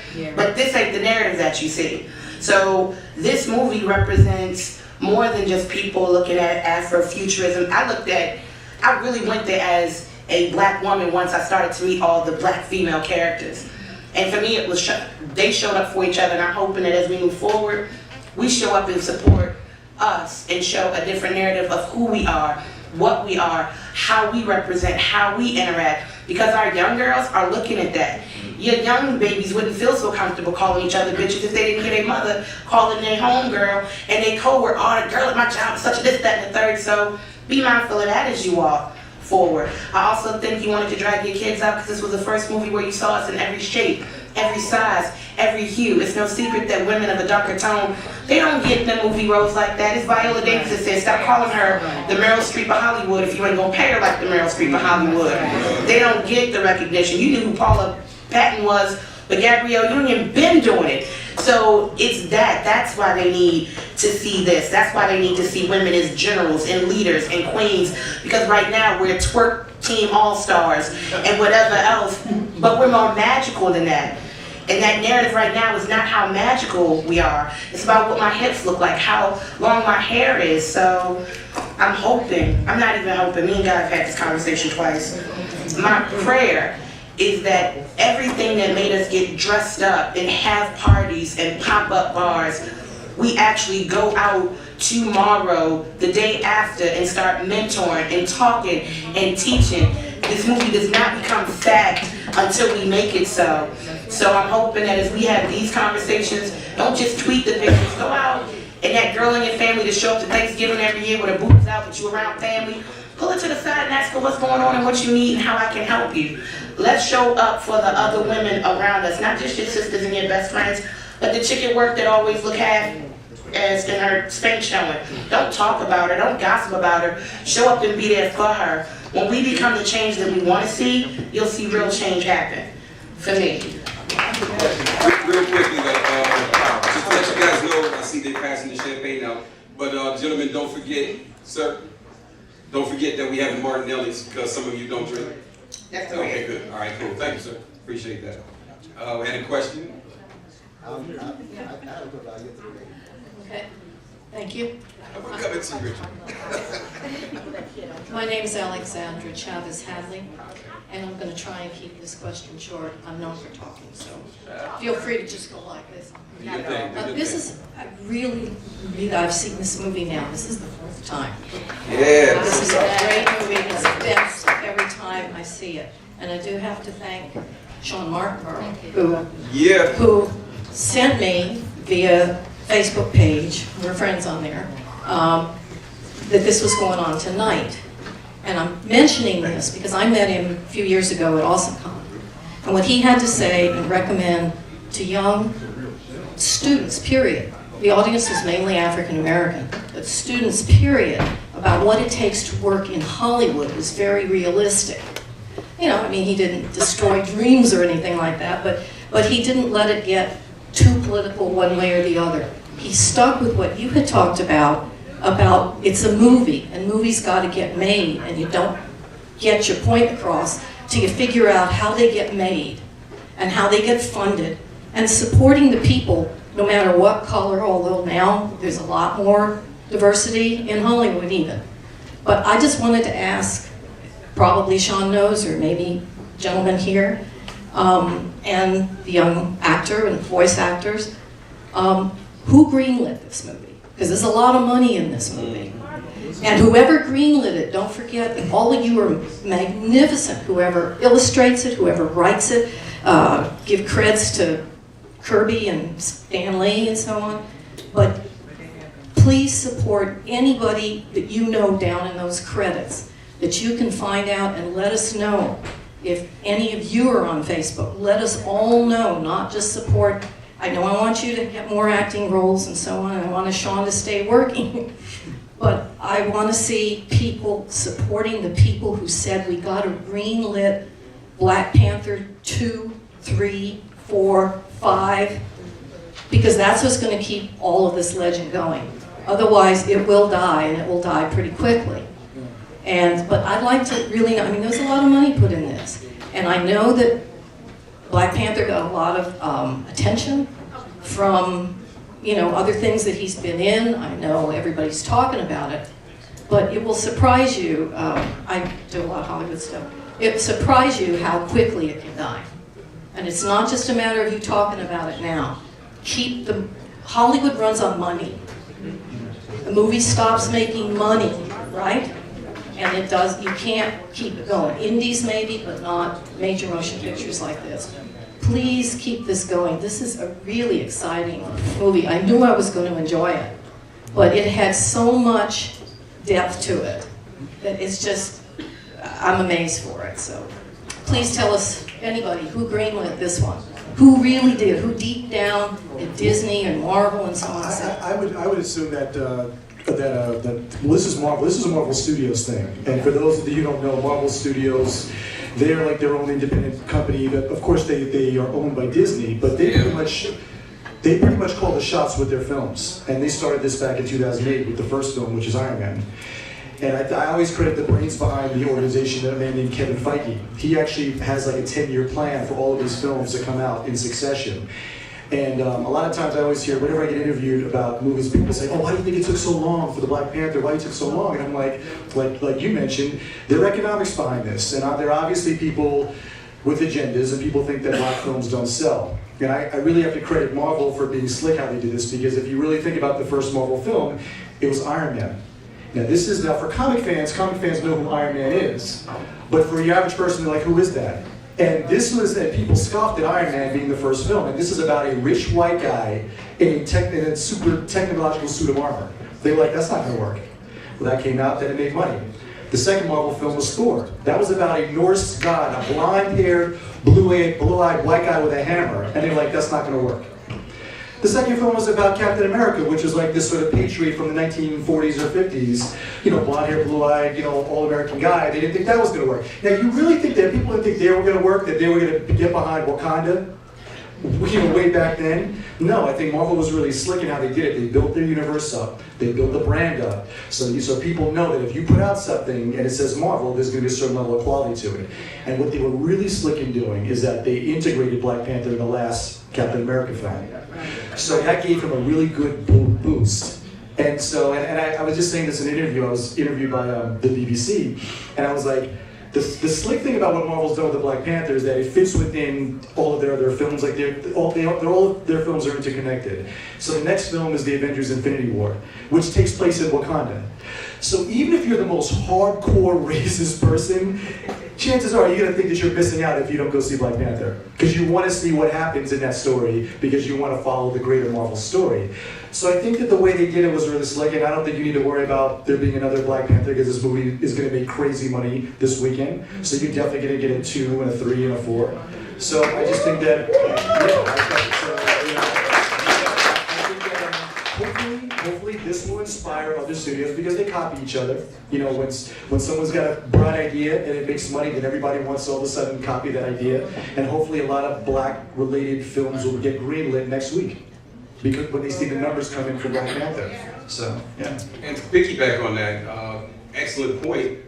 Basically, Walt Disney was horribly racist. And right, and you see it flipped around now, thanks to Kevin Feige and the rest of those guys, man. They had that strategy, and they just got those guys involved. And you get Walt Disney involved, it's like some changes are coming. But also, it comes down to economics, because even if you're not morally conscious and you don't morally want to represent diversity because that's the reality, you're looking at there's a lot of money being left on the table. When you see films like The Fast and the Furious that are full of people of color making $1 billion, someone's saying, "Damn, we got to get on this whole black people of color thing." So that's why you have A Wrinkle in Time, directed by Ava DuVernay.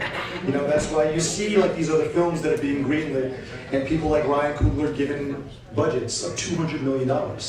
That's, I think he's probably the first black director to ever get $200 million for a film. But this is $200 million. Right, exactly. Yeah, Ava got 100 for Wrinkle in Time. He got 200. But I think that, if it makes money and people show up and you go out and you represent and you support these films, they'll make more of it. Okay, real quick, I say this every opportunity I get, and as much as we're celebrating Marvel and getting excited about the Black Panther, please remember that Marvel has a checkered history, a checkered past when it comes to representation of black folks. This is the same company that also gave us Whitewash, and if you're not familiar with who that is, it was Stereotype. And they've also done a lot of stereotypes throughout their history, and it's not until you get to most recent times that you kind of got it right. Because even when they had introductions in the 1960s and 70s of black characters, there was always questions. In as much as we're celebrating Marvel, let's not forget that there are a lot of black comic book creators out there that have been doing it right from day one. And they didn't need to be convinced to represent black folk in a fair way. They didn't have to be told, they knew it from the beginning. You have comic books like Brother Man, you have Advent Comics, you have Kid Comics, you have so many other black comic book creators, unique studios that have been putting out quality black comics from day one. And if you want to talk about the children, when you go to these comic book conventions, don't pass those tables by. I speak to these comic book creators all the time, and they tell me all the time that black folk, when they're at these awesome cons, when they're in San Diego and all these other comic book conventions, that black customers are actually afraid to stop and talk to them. So if we're gonna support Black Panther and get excited about the representation of black men and black women in that genre and on screen through Marvel, let's get equally excited for these black independent comic book creators and filmmakers that have been doing from day one. Yes. What you said about Marvel's checkered past, it's true. When you don't have a lot of representation, you'll take what you can get. And before you sort of get that consciousness period, like I know that when I grew up, I was a huge fan of Luke Cage, and at the time it was called Power Man. And it wasn't until I got a little older and I'm like, wait a minute, this is a character that has a big afro. He's got a metal tiara, a yellow silk shirt, blue spandex, walks around Harlem beating up bad guys saying "Sweet Christmas." And it did, and when I was younger, I accepted it. I just accepted it, and I was like, wait, when I got older, I'm like, wait, what is this? Then when I became a professional artist, I started working for Marvel Comics, they approached me and they said, listen, we want to do a mini-series where we're going to reimagine the character, and we're going to set it in the Harlem Renaissance. And I said, sure, let's do it. And that really allowed me to take this character that was created in the blaxploitation era and reimagine himself in the 1920s. First thing I did was give him hair, because a lot of times in black comics, black characters do the bald, they have a fade, because that's just how limited the artists kind of are. And I sort of patterned him after Paul Robeson, the classic black actor, put him in a suit, and that was my way of kind of elevating this character that was originally created in a stereotypical mode. And I was really happy when the Netflix series came out, and the series creator Cheo Hodari Coker, we're friends, and I was like, dude, when you make the show, just make sure you put him in a suit. Find a way to put Michael Coulter in the suit. And so when I saw him in the suit, that was pretty cool. So I definitely, feel what you say with regard to Marvel having a checkered history, and you realize you can't get away with that in 2018. You'll definitely get dragged on Black Twitter. Now that everybody has a little bit of bottle in their glass and whatnot, as we like to say, we want to get this toast out of the way, and I want to say to Wakanda, number one, to Wakanda. There you go. And I would really appreciate it if you guys help me get behind us with the vandabry-Lit project. We got some fantastic authors, some fantastic artists involved with it, and we could use your support because we're doing nothing but positive black things at vandabry. vandabry-Lit. Thank you all.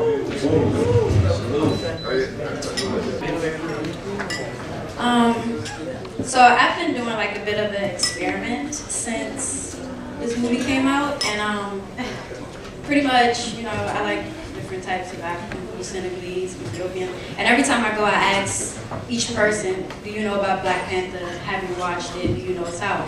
And a lot of them say no. To what extent do you feel like this movie, being that it's made here in the U.S. by two Europeans, do you feel like the message is kind of being spread properly amongst, I guess, the Africans stolen and brought to America and the Africa that chose to come here to America? Like, do you feel like it's spreading? Do you feel like everybody's getting the message, or is it just African Americans be like, oh yeah, this is a film for us, you know? Because I feel like it's something that we all need to hear. Well, so that we can unite and become that referendum. Well, let's not forget, I mean, this character was created by two white men, but this is not the character they created. Basically, Hudlin and everybody else in there, Sean has his words in there as well. You know, they blew up this character and they created a universe around him. Wakanda became something else. T'Challa became something else. He had a father who was a king, descendants, everything. That was all brought about by Black men. Understand? We got another question over here. And it's been screened in African countries, in Ghana, in Kenya, and other places. So other people, South Africa. So it's getting around. Here we go. Well, hi, I just wanted to say thank you so much for what the panel had to say today. It was really profound. I really gleaned a lot from your spirit of the knowledge that you brought to the table today about the film, so thank you.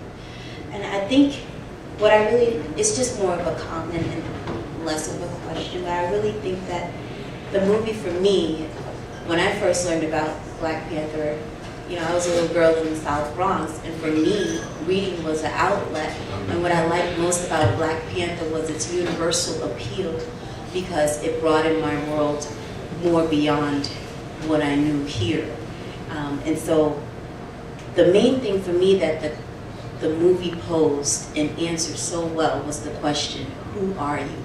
I think it was asked like 3 times in the movie, and it really showed us who we really are in all different kinds of representation, from leadership to loyalty to love to fatherhood, brotherhood, sisterhood. It showed us that as Black women with our femininity, we can still be strong too, and that is acceptable. And I was really happy about that. And it also showed us how we really treat each other, or how we can treat each other with more loyalty, forgiveness, and mercy. And there was just so many different ways of love shown in the movie. And I just thought that was what was most beautiful about it. So, that's my thank you. I want to talk next about a couple of characters that were in the film that we haven't even touched on yet. Let's talk about Mr. Ross. Now, when he first came on the scene, it was like, wow, this is typical entitlement, typical arrogance. And then next thing you know, he was like saving people and jumping in the way of bullets and stuff. And it really lets you know it's not really what's inherent in people, it's how they're conditioned. So I really thought that was an important point. And I think Claw was actually the opposite. He was the flip side of the coin to Ross. And he was like evil through and through. And he also was racist and all sorts of things going on there. And he certainly wouldn't give his life for anyone else. So I thought that was an interesting dichotomy there. Anyone care to comment on that? Panel included. Well, one of the things I liked about the Ross character was in many scenes, he wasn't really allowed to talk.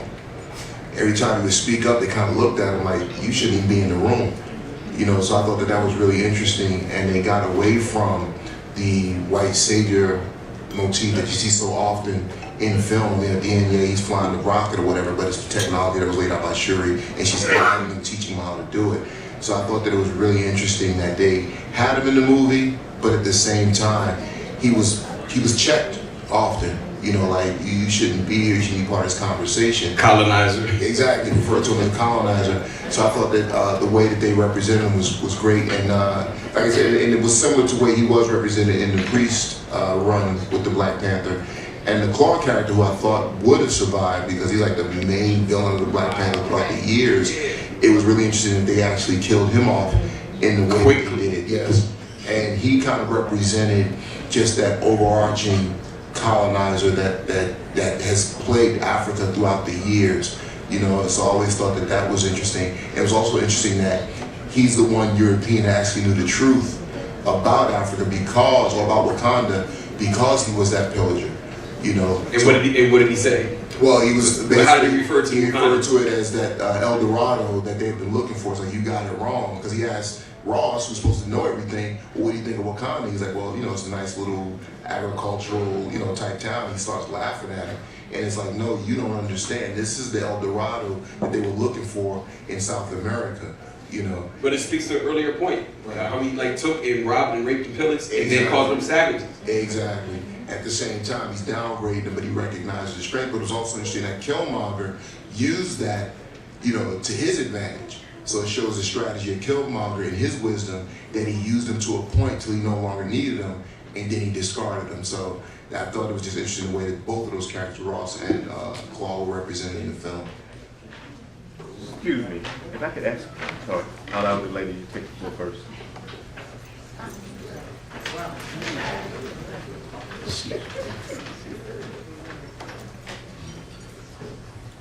Hello everybody, I'm Imani. Hey. I wanted to comment on the action.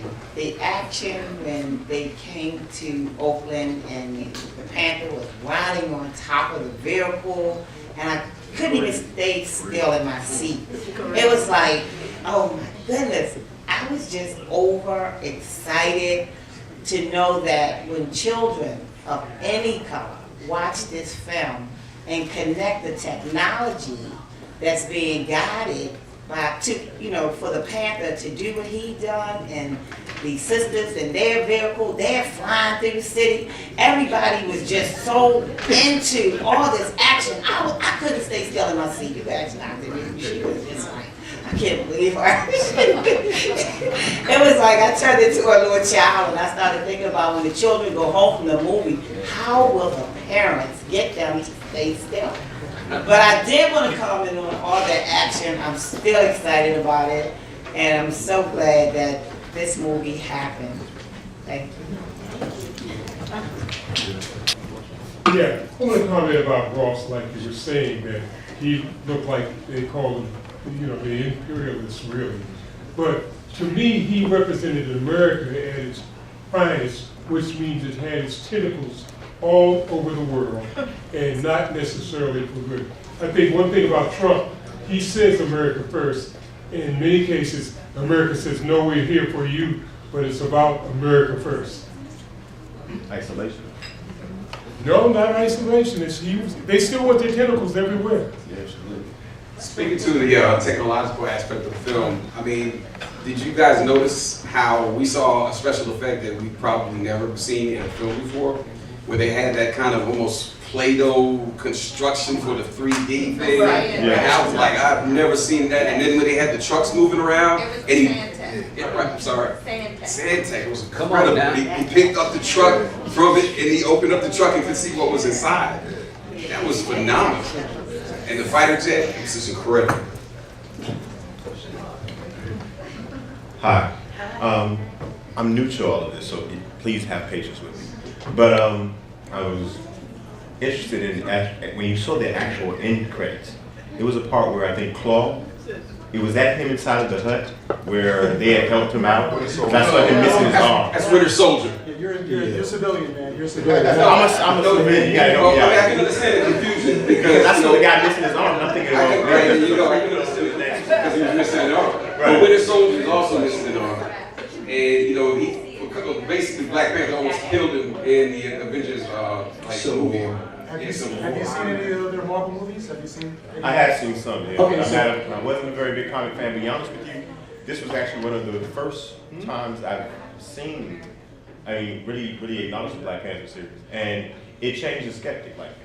So if you go back and if you watch Captain America: Civil War, which sort of precedes this, I did see him. Okay, Yeah. that was the guy at the end where like he had the metal arm. Gotcha. Okay. Yeah, Okay. That's who See, that I was. was trying to follow it. See, you took all the white guys looking left, right? Yeah, he's basically in all of the Captain America films from the beginning. It's Captain America's buddy. Yeah. Peaceful greetings. There are so many positive things to take away from the film that we've discussed so far. But as a cautionary note, I just want to add, we have to be very, very, very careful that we keep our eye on the legacy impact of colonizers in Africa, and throughout the world.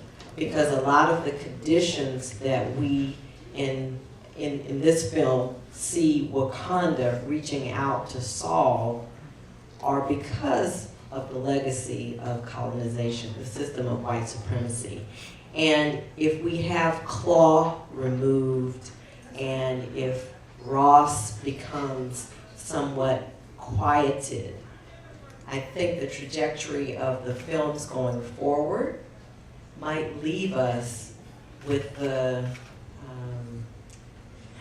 usual antagonism between Black people from here or there or the next place.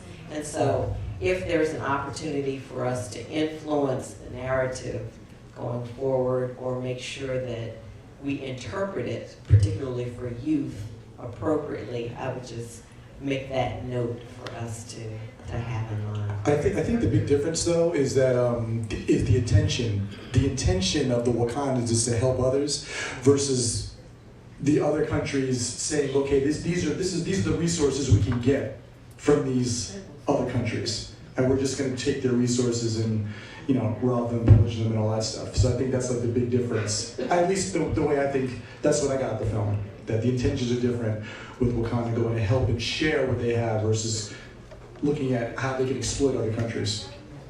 Yeah. We put a lot of energy actually into the message of the film, just in the design here. I mean, that's kind of like some vibranium action going on there. We have masks over here from Cameroon and from Ghana. So, and then we have the natural resources right here, that were stolen from Africa. So, we're really trying to reflect what was the message of the film as well. I just wanted to make a comment. So I wanted to make a comment about the Claus character and Ross. I love the element that they added to the movie. I think too often we fall into the narrative of good and bad. And I think even with the opening scene where the king has to make a tough decision, that there really isn't a good and bad, and that there's choices that people have to make. And that kind of takes us out of this heavy-handed victimization, because this person's so bad and they're so evil. They're just doing what's best for them, and they're just doing what they see fit for them. And we have to remember, because we have this idea of Wakanda, and if we only get back to this, we're still going to make mistakes, even in Wakanda, just like the king. And we have to remember that, people are on their paths, and the best thing is to be true to you, and pursue that, and not look at, this person is bad and this person is evil. How can this person help our cause? How can this person be a better person, and can we encourage them? Or do we have to erase them? Because sometimes that's a decision that has to be made. So I love the questions that, at least that posed to me.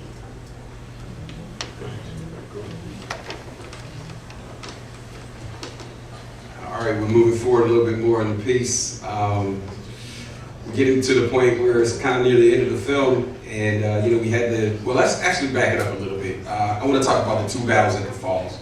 The first battle, how is that really a fair fight? Because you take away the Black Panther's power, and that's cool, but you just now did it, and you saw how he drained him.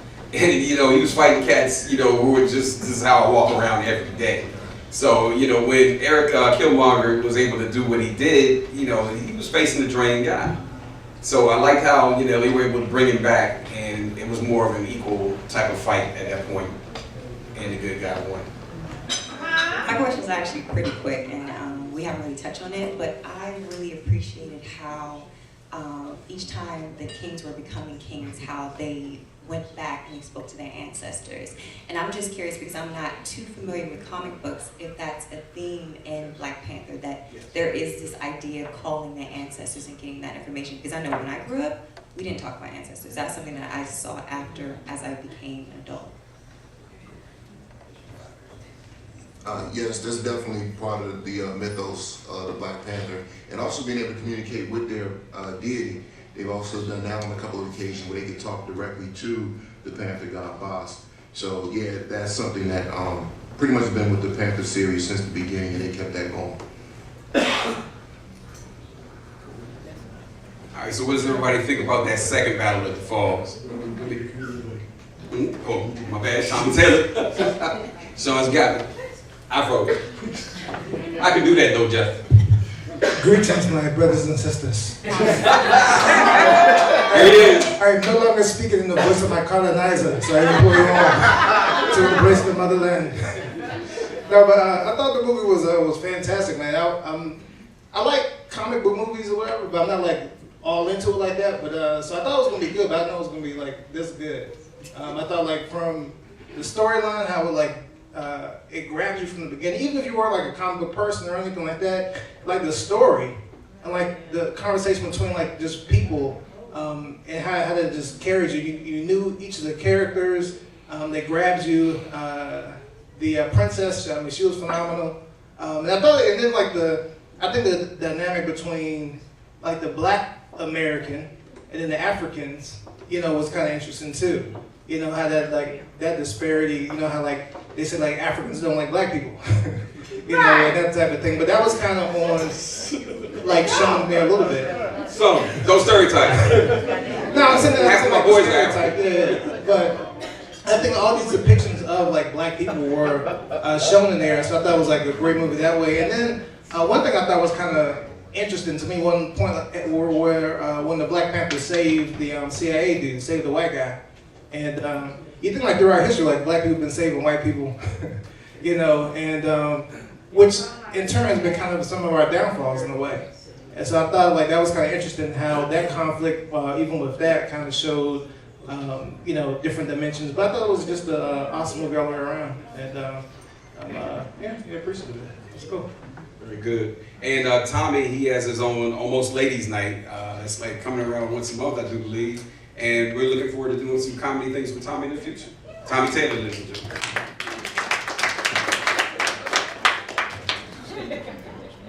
Stand up. Absolutely. Stand up all the Show time. everybody that suit. Stand up. Stand up. I am standing up. And I'm not talking. I'm no comedian. You know, that's okay. I get it all day long. You look like Kirk Franklin or you short. One can stand up with you. Okay, so life as it is. But I haven't seen the movie because I got here late. However, though, I've got mixed emotions. I've heard so much from this panel. I've heard so much from the people. My bottom line question is, because I've heard a lot of, this is something that our community needs to see because it's going to make a change to us.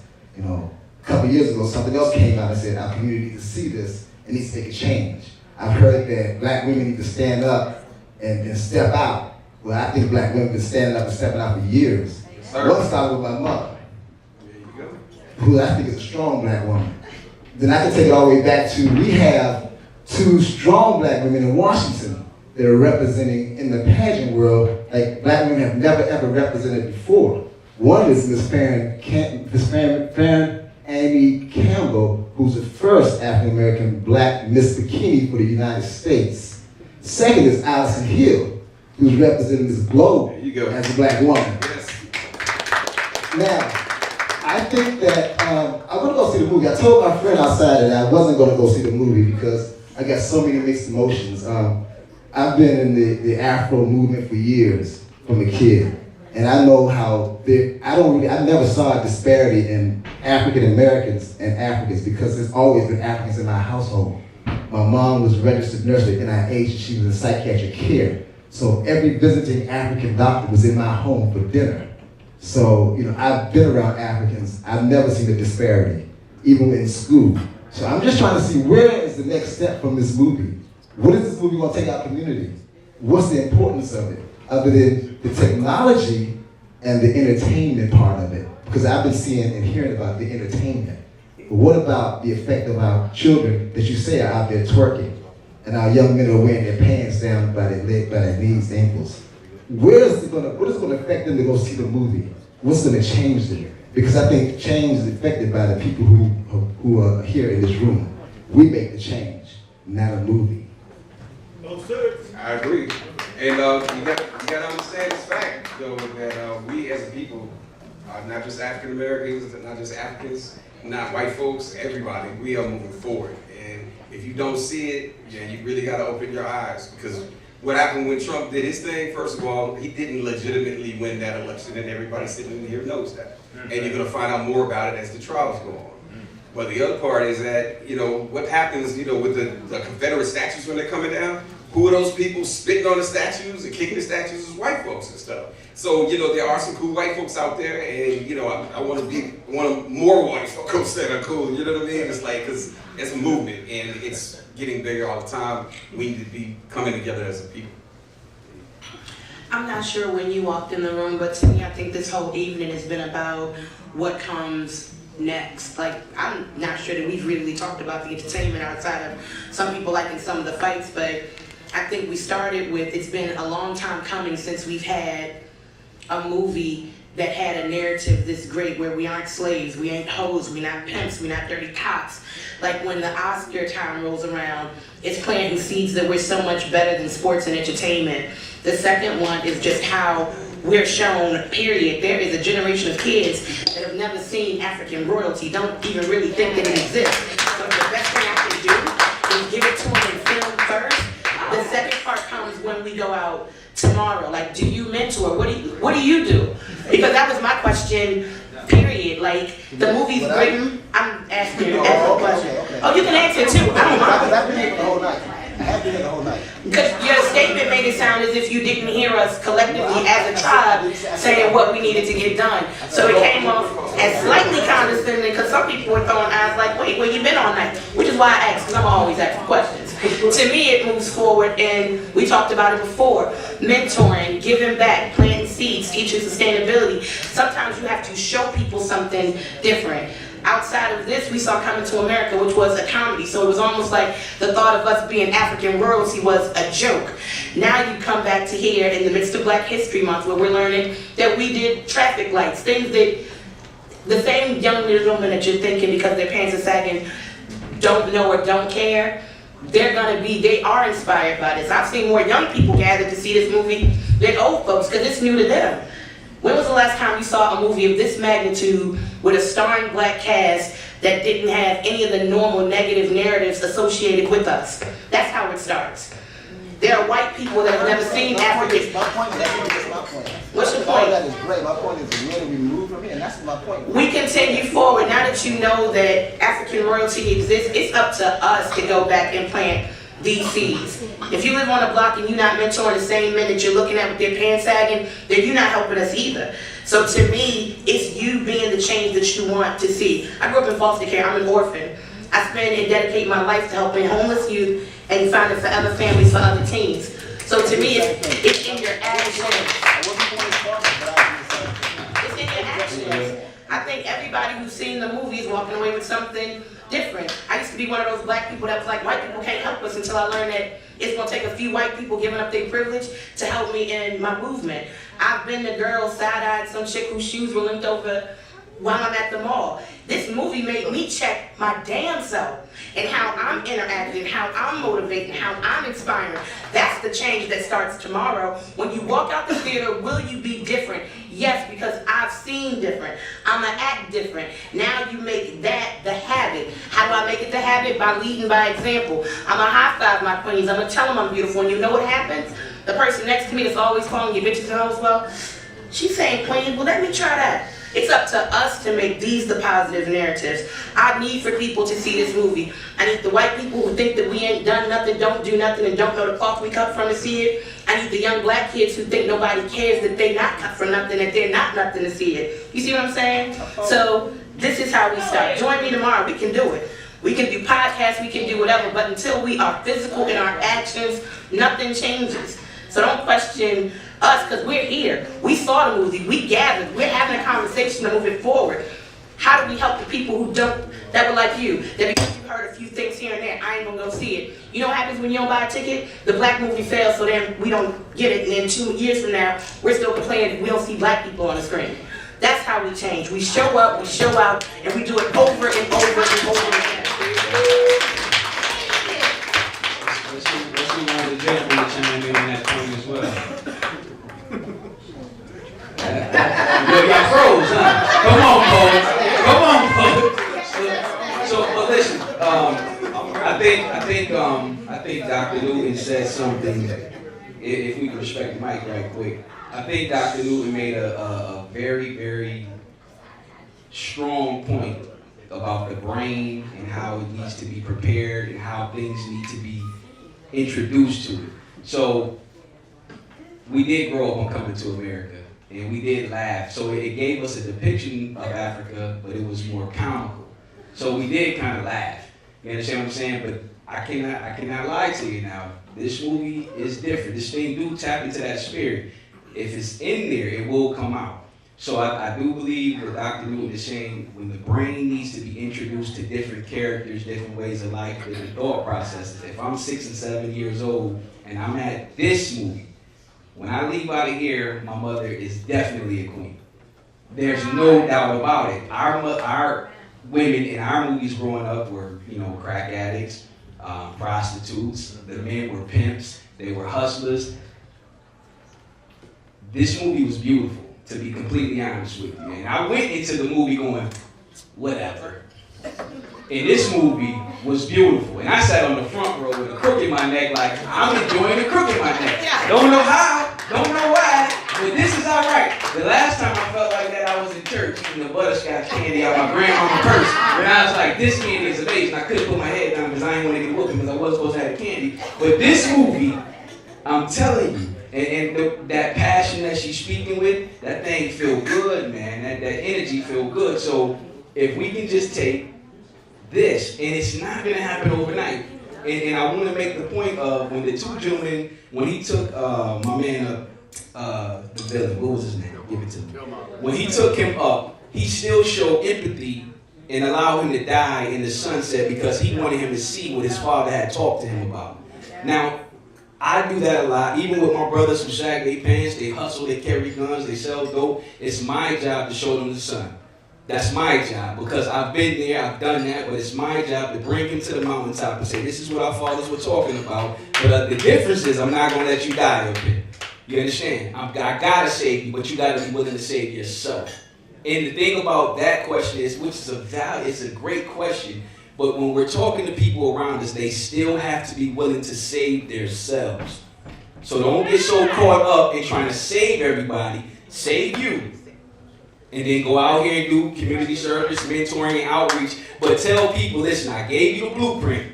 You got to build the building. I'll be right back. You understand what I'm saying? All right, now let's keep pushing. All right, well, actually, that's good commentary. I appreciate Jeff's Butterscotch Dreams. But right now it's time to close the panel. And it's not the end of the evening. There's plenty of interviews Allison will be conducting by the Step and Repeats out there. And we're going to have the Meet the Artist panel over there as well. That's starting now. So I thank you all for coming out. I did want to say we dedicated this episode. This is the 20th PowerWatch that we've done.